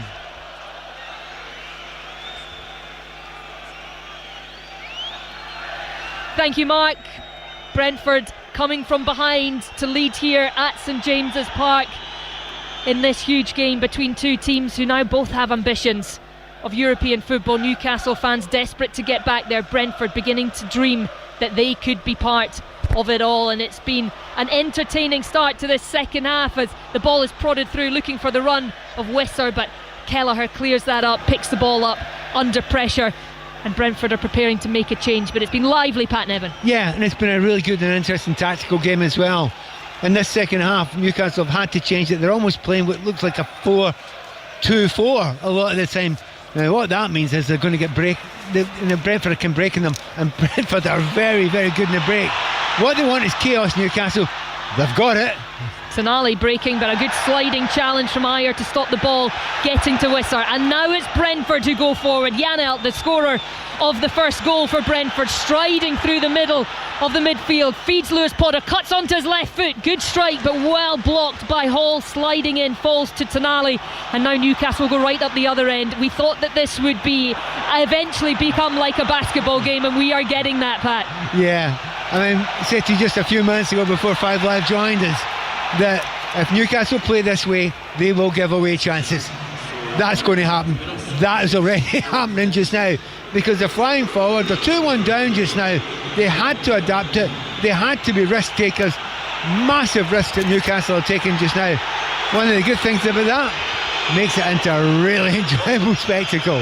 It really does, and the boos that you might hear around St James's Park are because Jordan Henderson, the Sunderland-born midfielder, is coming off the field of play. He's going to be replaced by Yehor Yarmouk for Brentford, so Henderson getting the good old Sunderland treatment at the Stadium of Light. Let me run you through the two teams as this substitution is taking place. So Nick Pope in goal for Newcastle, a back four of Hall, Botman, Chow and Trippier, Guimaraes and Tonali in the midfield, Harvey Barnes on the left. Anthony Alanga came on at half-time, he is now on the right. Nick Voltamada also on at half-time, playing just a little bit deeper of Johan Wissa, the former Brentford man, facing his old club for the first time. He's also had a couple of boos from the travelling Brentford fans high up to our left-hand side. It is Brentford coming forward now. Ouattara trying to take on Botman into the area, looking for the cross. It's come off Botman. Will it go out for the corner? Botman does well to stop it. It will be a throw-in, and it will be a throw-in for Newcastle. He's done exceptionally well there, the defender. He has done very well, but they're going to go for man, and sometimes they'll be outnumbered as well, that Newcastle defence. But I just love the fact that, lots of managers will think, oh, we'll keep it tight for the last 10 minutes and then we'll go mad for it and allow the chaos. Nah, not for Eddie Howe. Eddie Howe said, oh, we're 2-1 down, we're at home, we're just going to open this game up, and it's 2-1 at the moment, and we've been saying right from the start, it never looked like a 0-0, it never looked like a 1-0. Well, all the way up to just now, it doesn't look like 2-1. It looks like there's going to be more. Well, Brentford trying to make it more down the left-hand side. Ouattara again, that's deflected. It will be a Brentford corner, but Janelt has just placed a note that's come from the bench down his sock after having a good look at it and pointing to a few people. So we'll see where Brentford, how they slightly adapt and change. They have Kelleher in goal, a back four of Henry, Ayer, Vandenberg and Coyote. Yarmouk, who's come on to just replace Jordan Henderson, is alongside Janelt in midfield. Jensen just ahead of them. Lewis Potter and Ouattara in support of Igor Thiago, who scored Brentford's second from the penalty spot, his 17th Premier League goal of the season. So the corner for Brentford coming in from the far side. It goes deep to the back post. Pope gets a touch on it though, but it will be picked up by Ouattara under pressure from Hall. Hall does well, but it will be a Brentford throw-in, level with the penalty area, so Coyote will come across and launch this one. Oh, launch is the only word for it. The difference is, since they've not had that many long throws, Brentford, it's a real weapon of theirs. But what they didn't have before was Voltamada in there, so that's going to be hard to get by him. Let's see if they can. A little bit extra height indeed on the pitch for Newcastle, and in it goes to that congested area in the 6-yard box, and Pope gathers it just at the second attempt, and now he's going to launch it forward, looking for the run of Guimaraes, but I don't think he's ever going to get on the end of that one. Well, we were chatting at half time that Bruno Guimaraes and Tonali, lovely players, but I mean the energy's been sucked out of them with the amount of games they've played. Asking him to go in a foot race against just about any player in the opposition team is not a good idea just now. 58 minutes played here at St James's Park. Newcastle 1, Brentford 2 as Lewis Hall drives forward. Very influential in the first half, Lewis Hall. Brentford have tried to tame that influence going forward by moving Lewis Potter over to this right hand side. It's worked a little bit. It has. I mean, to be honest, the real disappointment for Newcastle is the wide areas haven't provided a great deal. Harvey Barnes, we all know, lovely player, but not had enough impact in the game so far. Trippier is getting further forward on this right hand side though in this second half, and he's won a throw in right next to the corner flag. And it is interesting when you look at Newcastle's assists from the wide areas, including the fullbacks. Last season 30 in the Premier League. The same number of players plus Anthony Elanga have managed 5 between them this season. So it has been an area that has dropped off for Newcastle. Whether that is all because of the departure of Alexander Isak, or is it something perhaps that's being a little bit different with the way they're setting up? I think Anthony Gordon hasn't had as big an effect either, and he's not even here today. So it has been a big difference. People knew what the strengths of Newcastle were. Clipped forward by Tonali, flicked on with the header by Trippier, but just doesn't fall for Voltemada. And now Brentford, it's just launched clear. There's nobody up there for Brentford, so Lewis Hall will pick it up in the centre circle. Tonali on the halfway line. Newcastle with players forward and players for Nick Pope, who now gets the ball at his feet to perhaps aim for, but they start to shuffle back into shape. This the final Premier League match of this Premier League Saturday. It is Newcastle 1, Brentford 2. Earlier on, Manchester United with a 2-0 victory against 10 men of Tottenham. Bournemouth came back to draw with Aston Villa. Arsenal 3-0 winners at home to Sunderland. Burnley and West Ham in that big one at the bottom. West Ham coming out 2-0 winners there. Fulham 1, Everton 2. Everton coming from behind, and it was comfortable for Chelsea, a 3-1 win away to Wolves. All of those goals and all the best of that action on Match of the Day tonight. 10:25 BBC 1. And I think if you watch it, you're going to see a few penalty calls, and one particular one at the start of this game today. And I'm still absolutely confused why Lewis Potter didn't get a penalty in the first few minutes. Flicked in by Hall, looking for Guimaraes, and it just didn't fall quickly enough for him. Ouattara able to get back and win the ball, and now he feeds Coyote down this left hand side, driving forward with pace. Tonali trying to get to him, but he gets the ball, squeezes it to Jensen, shot blocked, and it's going to fall to Barnes. Barnes under pressure, but he's able to hold on to it, does well, the Newcastle man. He's looking for support, gets it now from Voltemada over the halfway line, now to Elanga, who's got space ahead of him, but he's got Coyote in support. He manages to get the cross, and it's picked out by Vandenberg, and Brentford clear, and the Newcastle fans groan at another potential opportunity that's gone a-begging. Yeah, but they've got about down the line there, and you've got to the byline, got across line. You're doing all the right things, Newcastle, but they're not quite doing it with the zip that Brentford are doing it. When Brentford break, it is lightning, and there's 5 and 6 getting into the box, and they're flying in there. Newcastle maybe slightly less so, but it doesn't matter. You just need to make it work once if you're Newcastle. We talk a lot about the number of games as Hall's cross is far too deep, and Kelleher will pick that up, and we talk about the number of games that Newcastle have played and the size of their squad. And a surprise for you that they didn't add in January? Well, a lot of the times it's the finances, you know. And another thing you say, it's all very well saying get some players in. They need to be good enough. They need to be available as well. They need to be in the area that you want them to play. So yeah, there's a lot of things to take on board there. If they had everyone fit, they'd probably have enough players. They just don't always seem to have everyone fit, understandably, because of that number of games. No, it's been a really busy spell, and it doesn't look like stopping anytime soon. A couple of games against Karabag been added in the Champions League when they just pipped at the post to get into that automatic qualifying top 8 for the last 16. Probably the team they would have least wanted to play, given the distance and the time zones. Yeah, it's just a little 7,000 mile round trip, and I'll be covering that one, and I'm tired thinking about it already, and I'm just covering it, never mind Think of the playing. air miles, Pat. Think of the air miles.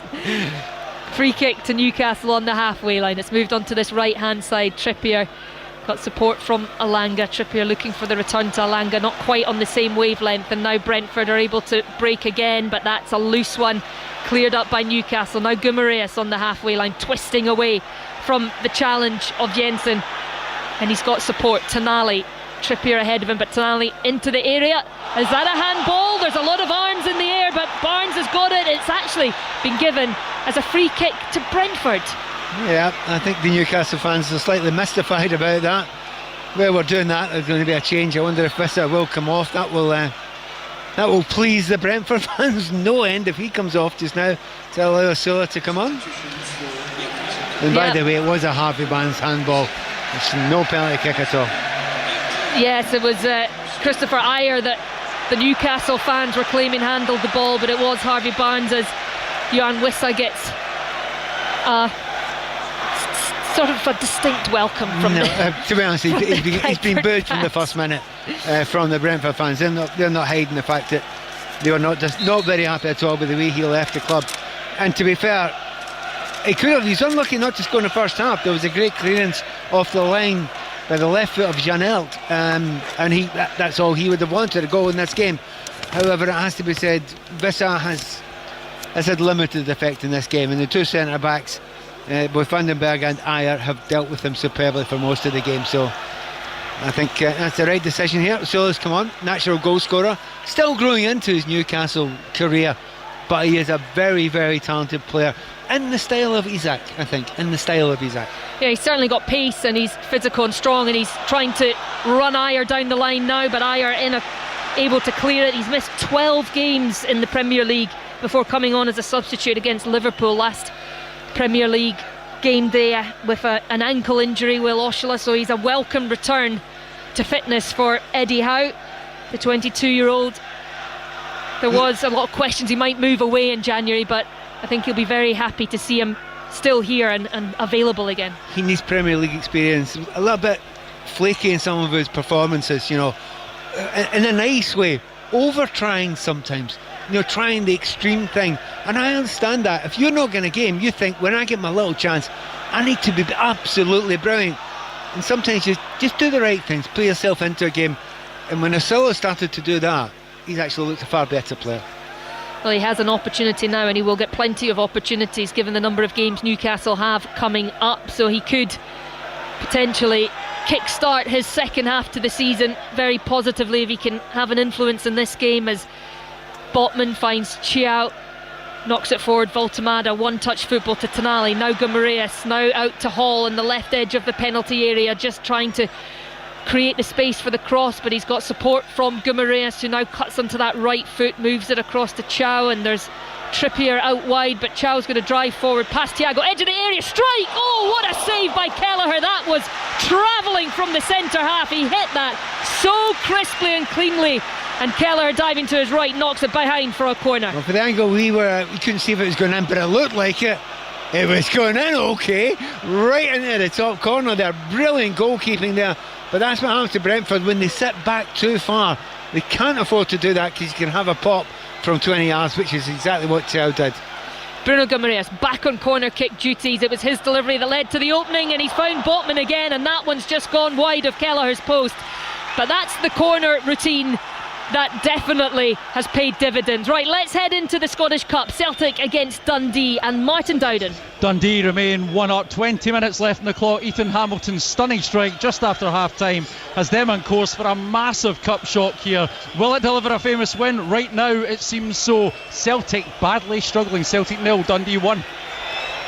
Could be a Scottish Cup shock on the cards at Celtic Park. There weren't any earlier on today. Dunfermline and Partick Thistle going safely through. All the highlights from the Scottish Cup available on BBC One Scotland at 10:25. Match of the day will be on at the later time of 11:20 there. And we speak about the penalty that was not awarded early on for Lewis Potter, and on Brentford's penalty appeal, the referee's call of no penalty to Brentford was checked and confirmed by VAR, with the contact from Trippier deemed to be minimal with no impact. That is the official wording from the Premier League Match Centre. Well, then again, I've only seen 7 angles of it, and it didn't look like that from my 7. They must have an 8th.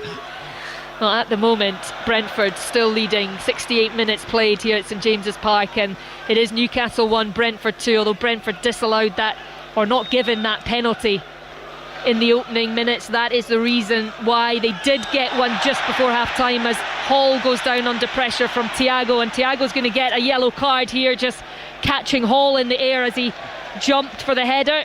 Landed a little awkwardly, but he's back up on his feet. I can understand why Hall's furious with that.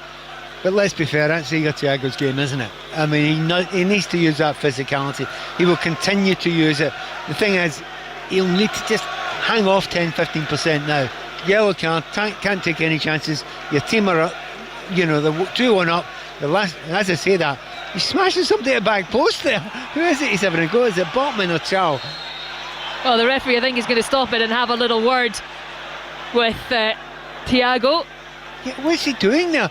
Do you know, he knows his referee's gets back to him, so he knows the referee can't see him. The assistant referee can see him. He's standing right in front of him. Not the brightest move there from Thiago. He's doing it again. Malik Chow is having a right battle with him. That's actually been a good battle today between those two, as Brentford head that free kick away. It's fallen to Trippier though. Tonali inside the centre circle onto his right foot. He's got Elanga out on that right hand side, who he finds, and Elanga now knocks it back to Tonali. Still bodies in the area, so Tonali goes with the cross. It's cleared on the edge of the area, but Hall will pick up the loose ball around 30 yards from goal, drops it back to Trippier, back to Hall. There are bodies forward for Newcastle, but there aren't many options for Lewis Hall. He's spun away really well from Lewis Potter, but he's done well, the Brentford man, to win the ball, and felt a little bit isolated there, Hall. Yeah, Lewis Potter's he's done a job in him, hasn't he? Gone back there, marked Hall constantly since he changed wings. Voltemada with space to come forward. Great feet to skip past the challenge. Tried to feed Elanga, but the pass wasn't great. It's bounced off the knee of Elanga, and Brentford are now able to come forward. Lewis Potter on the right hand side. Hall snapping at his heels, but he does well.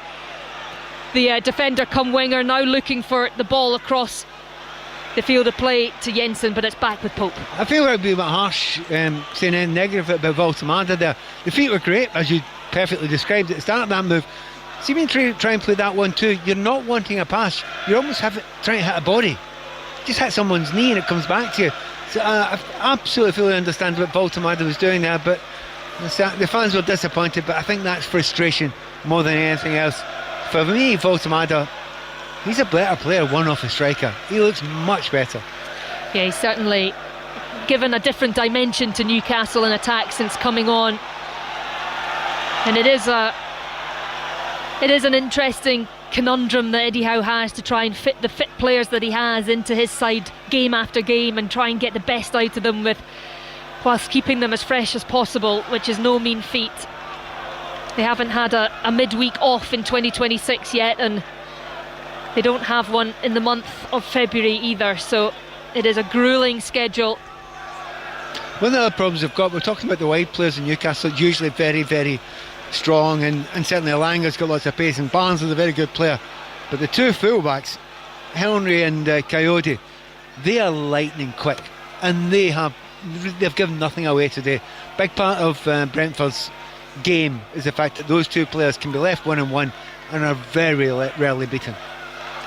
No, Newcastle with possession inside Brentford's half. Malik Chow just edging forward with it, looking for the best option. He finds Tonali, edge of the area, flicks it off to Elanga. He's still got it. The shot is blocked, but it falls to Guimaraes, and between him and Elanga they try and keep possession, but Brentford are able to get the ball away, and it's Ouattara crossing the halfway line. He's now getting support. Lewis Potter, that back post, absolutely bursting a gut to get forward, and the cross deflected out for the corner for Brentford, but that was quite something from Lewis Potter to get up there. But that's exactly what Brentford are all about. They're playing for that moment. Absolutely. They were so deep, they were waiting and waiting. It was a wall of sky blue that was in front of all those Newcastle players. But as soon as they won the ball, the pace is absolutely ridiculous. And Lewis Potter, as much as anyone else, he was flying beyond Hall. And by the way, Hall's no slouch. He can move. It's a really brilliantly balanced, interesting game with two very, very different styles. But at the moment, Brentford are ahead, they might have less of the ball, but they look more likely to score. They do look dangerous when they come forward, and it is going to be Jensen that takes this corner. In it comes, it's cleared though by Botman, only as far as Coyote, who tries to head it in, but now it's Oshola who's won it, and he's got clear grass ahead of him. Henry's coming over, trying to put pressure on Oshola. Oshola now feeds Alanga into the area, across, and it's just ahead of Oshola. Guimaraes is down, he's rolling on the ground, his arm is raised, he's asking for attention straight away, and that does not look good for the Brazilian. There were bodies on the ground as that cross was fed into the 6-yard box, and a real opportunity for Newcastle. They've got to be looking for a penalty here. That's what he was looking for right away. Brilliant break, great pace there. You got told now the ball, there was a ball on Oshola Wentland, the ball just here as you were watching it, he could have played through the middle, he didn't see it, and I think there's the tiniest pushing Guimaraes. Well, they are checking VAR, and Guimaraes is still down in the 6-yard box. Now somebody from Newcastle's medical staff come on to give him some assistance. Do you know what? Right, so I think there's a little touch in the back of Guimaraes. From his point of view, he'll say, I'm travelling at speed, I've went about 70 yards there. By the way, I think he's pulled his muscle well as he's gone down as well, and his right thigh, but he feels he's got a little nudge, and at that pace, when you're just about to go onto the ball to tap it in, you think it should be a penalty, it must be a penalty. The referee's going to go over and see it, and you know what usually happens when they go over and have a look at it. Do I think that was any more of a penalty than when we've seen in the first few minutes? Absolutely not. But the referee's been sent over. Well, he will go and have a look at this, Andy Madley, as Guimaraes still gets some treatment inside the penalty area. Ramel Donovan is also below us, just preparing to come on for Brentford, the 19-year-old winger. So he will add a little bit more pace or fresh legs to Brentford's attack. You're right, it would be big, but he wants to come on at 2-1. We're having another look at it here, and he comes across the back of Bruno, and is there a touch? He's kicked his leg, that's a penalty kick. It must be a penalty kick. Now that we've seen this angle, referee, I'm going to tell you right now, see if you do not point the spot, you have made a colossal error. That is a penalty kick. Yeah, Guimaraes is actually ahead. I think it's Coyote that's coming back, and he's kicked him in his leg as he's trying to get alongside Guimaraes. I don't think there's much intent there, but he's taken Guimaraes' left leg away from him as he's preparing to get into a position, and if he's not taken down there, he's scoring a goal. Right, okay, I'm dying to say to the referee, what are you waiting for? I mean, we've seen all the angles as well, we can see it. Unless there's something else happening. Is he looking for an offside? Can't see any offside there at all. He's caught him absolutely clear. He's stopped him from getting for the ball. And it doesn't matter if you didn't mean it. You've run across his run. That is a penalty kick, referee. Here he comes, making the signal with his hands. And we're going to get the audio into the stadium. And I think that roar from the St James's Park crowd tells you all you need to know. Yeah, the thing is with things like that, he's taken about 30 seconds or 45 seconds longer than he needed to make that decision.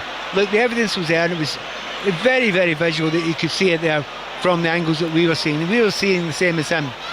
But on the other hand, see if you're just going to take the time to get it right. I'm all right with that. I'm okay. You got it right. Well done, referee. Penalty kick. Didn't think this game was going to end in a whimper, did we?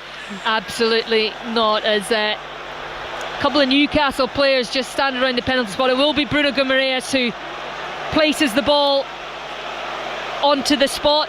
No Anthony Gordon tonight for Newcastle. He's unavailable due to that injury he picked up against Manchester City midweek. Guimaraes scored a penalty in that sensational 4-3 victory here against Leeds just a few Premier League match days ago. That was an incredible game of football. He stood up after being injured as well, Ailey. I mean, he was injured and going through there, and he really did hit his leg badly. However, he's not to be put off. He is not. So it is the captain back from injury and back with a potential to have an impact on this game. Shuffles on his 2 feet, and now right-footed, left-hand side, sends Kelleher the wrong way, and Bruno Guimaraes is over with his adoring Newcastle support to celebrate as he draws his team level. Newcastle 2, Brentford 2. Do you know what? I'm giving him a goal and I'd give him an assist as well, because his run into the box there from midfield, I mean, asking the question of if he got enough energy left, the fact that he got in there where he had to be taken out of the play, he was taken out of the play, but he stood up again. He had a wee rest between the foul and the actual penalty kick, let's be fair, but very, very calm, lovely penalty kick. Game on, and we've got 12 minutes plus a good bit of injury time and VAR time to come on top of that. I don't know if I'm going to say it's definitely not going to end 2-2, but we will not be surprised if there's at least one more goal. There will be so many chances in the second half. Well, we will not be surprised as well if there's a very late goal, because Brentford have scored the most stoppage time goals in the Premier League this season, and Newcastle have conceded the most stoppage time goals in the Premier League this season. So late drama we may well get as Donovan comes on and replaces Lewis Potter on this right hand side. So the 19-year-old is on. Let's get an update from Celtic Park. Are Dundee still on for a cup shock, Martin Dowden? Yes, so Celtic 0, Dundee 1, and a big chance for a sensational seconds a few minutes ago. Tony Ugan raced onto a cutback. His shot beat Sinisalo, but Kieran Tierney was on the line to save Celtic's cup campaign. They just don't look like scoring. 8 minutes of the 90 left to save this. Dundee so close to an incredible win. Well, Martin O'Neill hasn't lost a domestic game over his 2 spells this season. It could all be coming to an end as Brentford come forward. Ouattara with the cross. Donovan just not able to get in there, but the offside flag has gone up against Ouattara, so it will be a free kick to Newcastle just outside their own penalty area. And as well as all the football today, we've also had Six Nations rugby as well. Scotland beaten in Rome 18-15. The scoreline there, England with a comprehensive victory against Wales. France were winners by 36 points to 14 against Ireland on Thursday. The Rugby Union Weekly out every day across the Six Nations. You can listen on BBC Sounds, get reaction as well from both of those games earlier today across the Six Nations. Do you know what's interesting? Well, I'll tell you in a moment. Voltemada driving forward into the area, tries to shoot. There's, I think, a little toe goes in and moves the ball. He's not able to get the shot away. Brentford launch it clear. It'll go all the way up to Nick Pope. But he's so good at picking up that space. He knows where to get the ball, Voltemada. He runs with it so well. His eyes are up as well. He tried to toe poke that one. It was the right thing to do. It was really interesting. Eddie Howe went at 2-1. He's taking risks. He's went mad for it. It's almost a 4-2-4. You know, you call it 4-2-3-1, but it's nearly a 4-2-4. They're wide open. They're getting broken on all the time. He's leaving 3 and 3 at the back. He's against a team that love to break, and they break brilliantly with pace. But he's taking the chance. Don't you just love it when teams do that? And it's so open. This is a really good game of football with 2 very good teams with different styles, with 2 very good technical managers. 8.5 minutes of the 90 left. It is Newcastle 2, Brentford 2.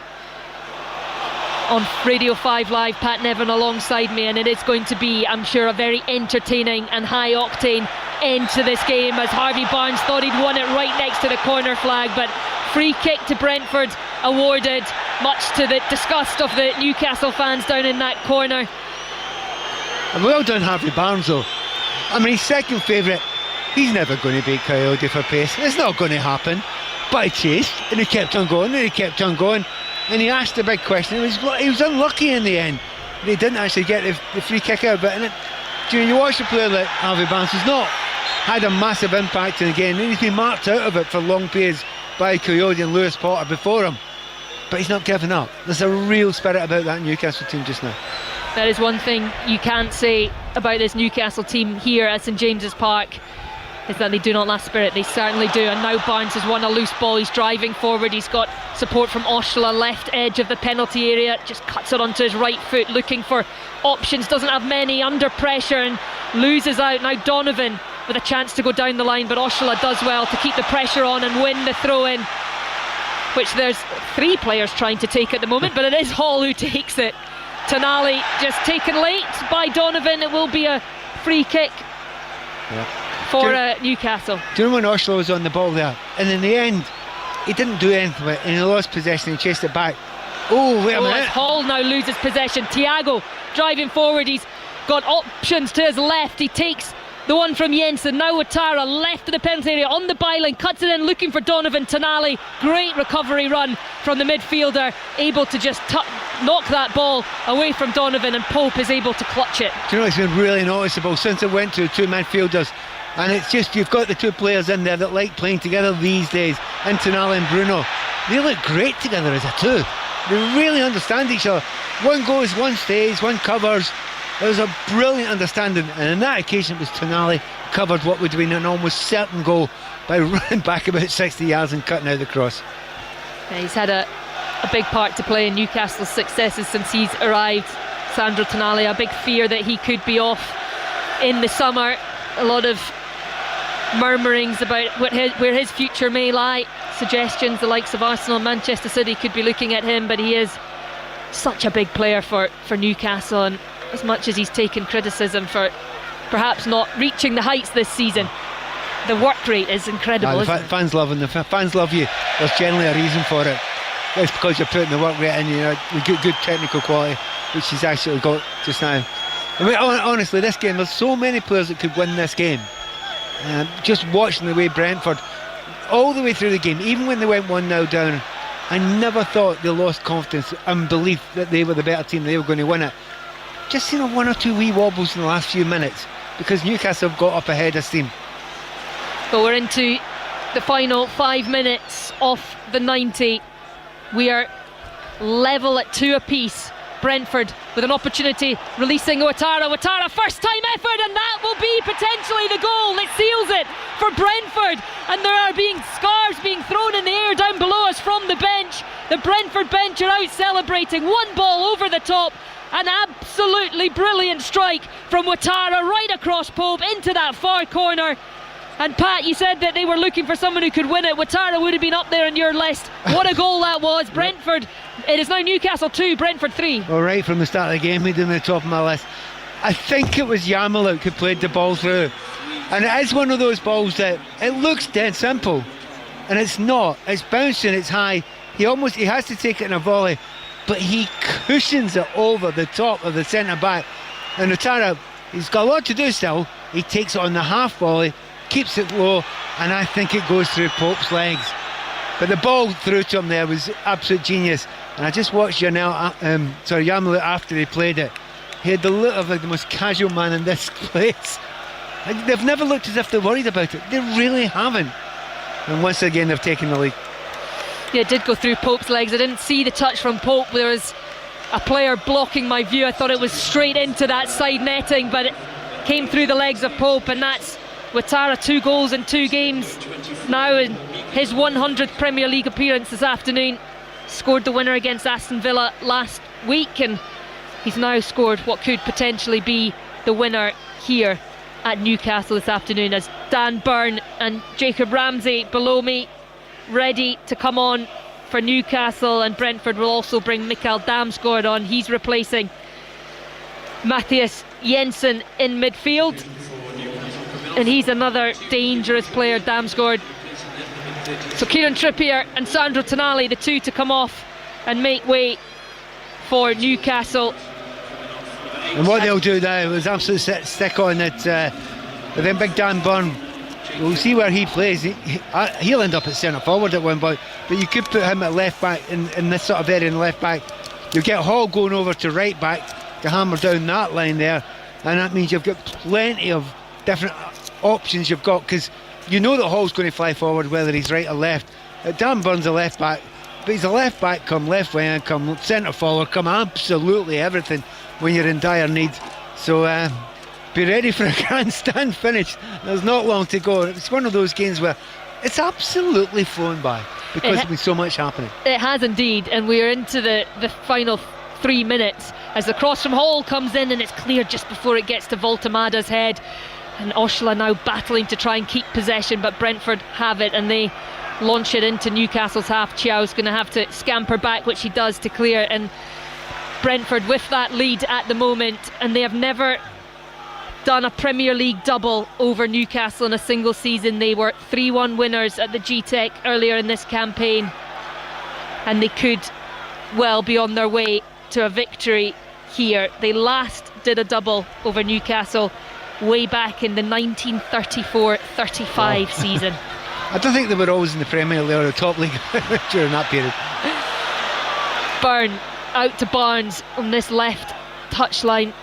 Coyote just halting his progress, but he finds Guimaraes, now Alanga, and now it's Hall onto his left foot, moves it onto his right, strikes it, hits the back of Oshola, and Damsgaard's able to come free, find Thiago moves it onto this right hand side where Donovan can make way down that clear grass ahead of him. He's got Botman for company, he's got Damsgaard outside him, he cuts in onto that left foot, takes strike, and it's straight into the gloves of Pope.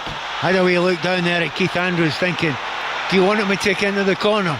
I mean, you're right near the end of the game here, kill the game. You don't want to give the ball back to Newcastle even if it is a shot on target, but I don't think Keith Andrews thinks that way.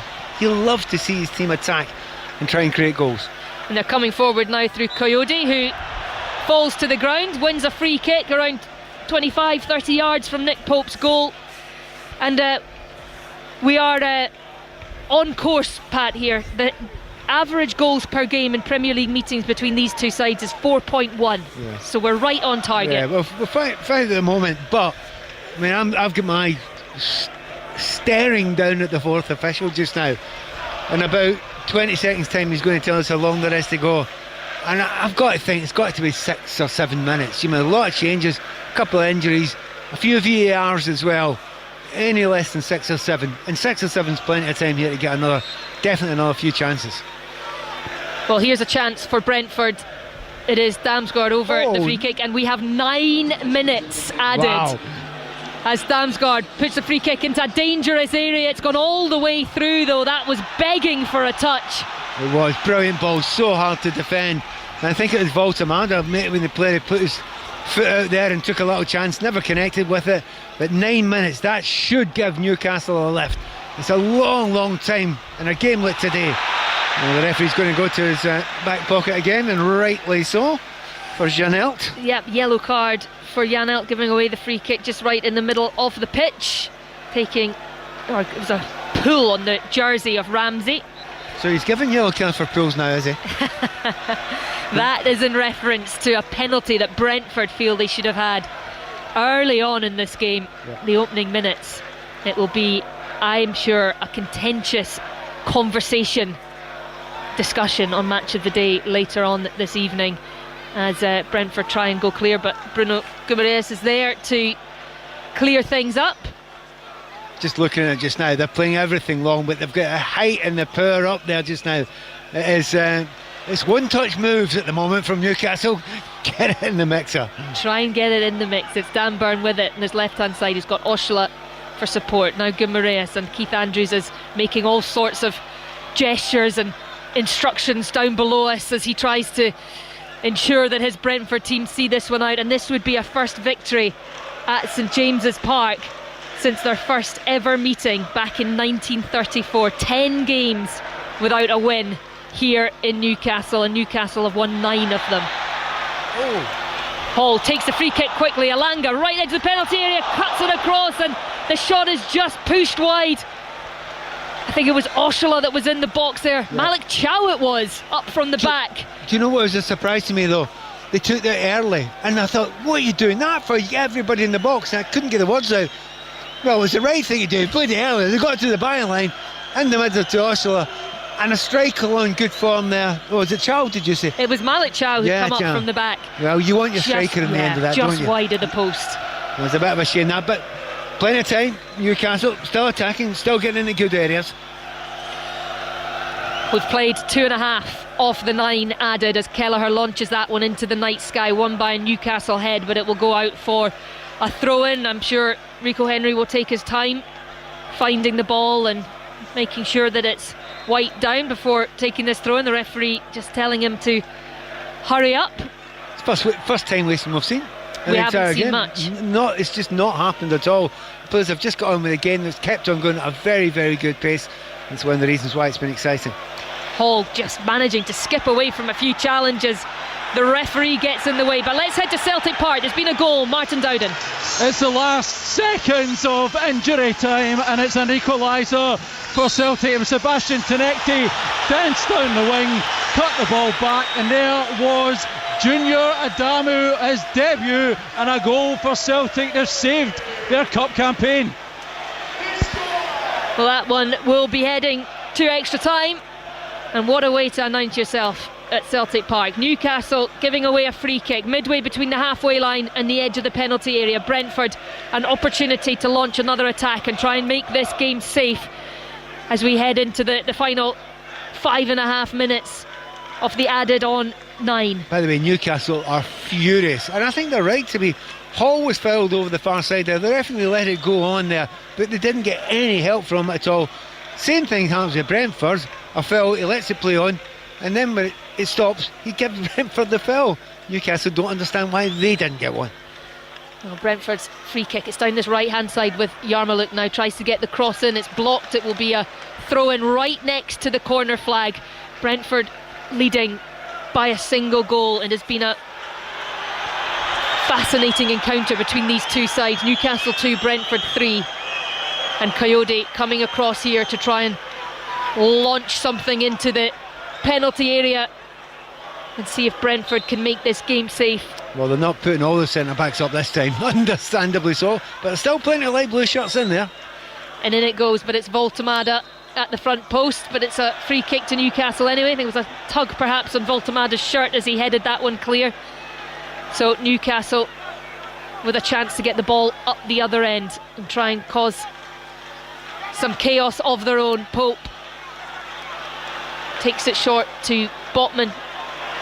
Now Newcastle have bodies up there and the crowd urging him to get it forward. Voltemada beaten in the air by Vandenberg, and Thiago has it under pressure but helped out by his teammate. And now coming forward, Donovan over on that left hand side now gets a kick in the ankles from Hall, who's furious, I think more with himself than anything. Well, to be honest, Ellie, he was the one who thought he should have got fouled 2 or 3 minutes ago, and I think he was right.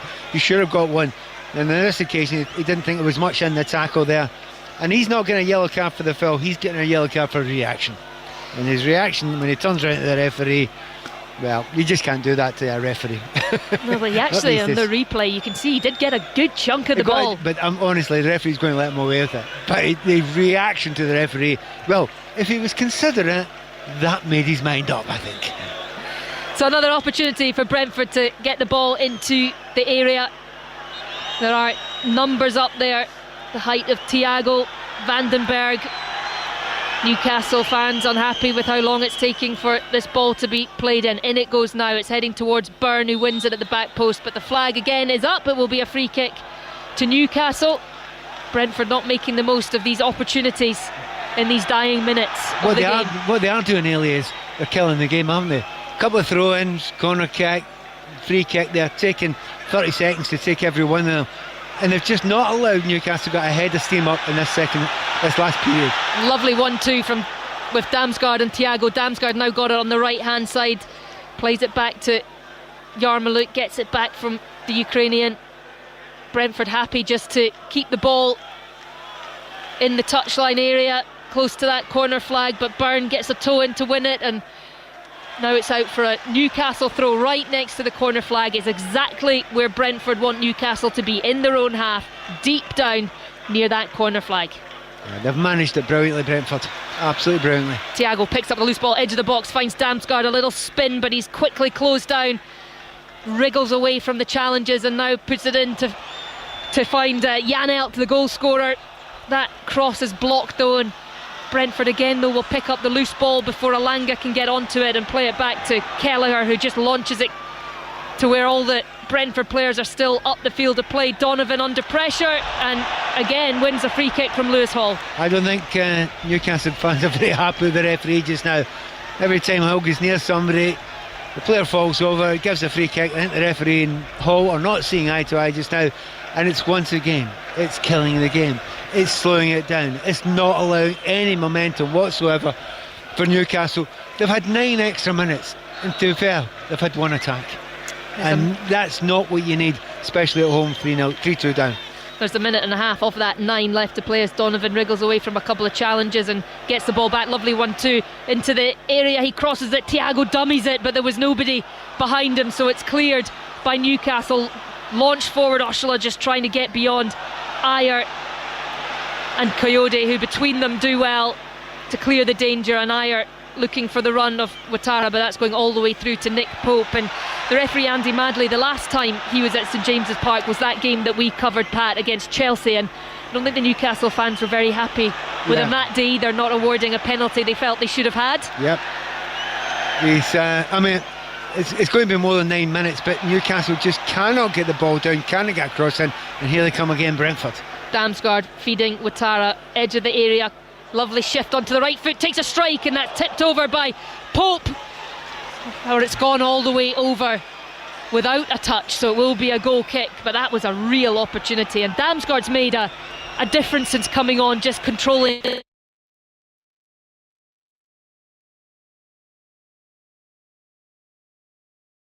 Hello, I'm Jill Scott. And I'm Joe Marler. And because this is radio, you can't see that Jill here is dressed as an 80s disco queen. And I'm wearing an inflatable flamingo costume. Because for Red Nose Day, we're taking ourselves a little less seriously to help do some serious good. And you can too. Just head online and get a fundraising pack to get loads of... Oh no, Joe, you've popped again, man. I knew this wasn't my size. Take yourself funny for money for comic relief. Where's the foot pump? Get a fundraising pack today. Just search Red Nose Day. Before Ouattara put them 3-1 ahead, and then Bruno Guimaraes from the penalty spot. But it is all over here, Pat Nevin. A deserved win for Brentford in the end?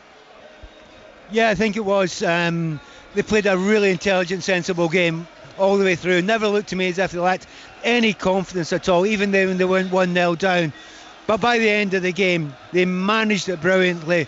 And even though they were tired, there's no doubt about Newcastle were more tired. And that's the only problem with Newcastle United. Right now, they look like a tired team, and it's affecting them. Well, it means that Brentford go back up to 7th, back above Everton, who were winners earlier on this afternoon. Newcastle, they are in 12th, and their dreams of Champions League football are disappearing ever so slightly as each game goes by. 5 without a win now for Eddie Howe's side. It's finished at St James's Park. Newcastle 2, Brentford 3.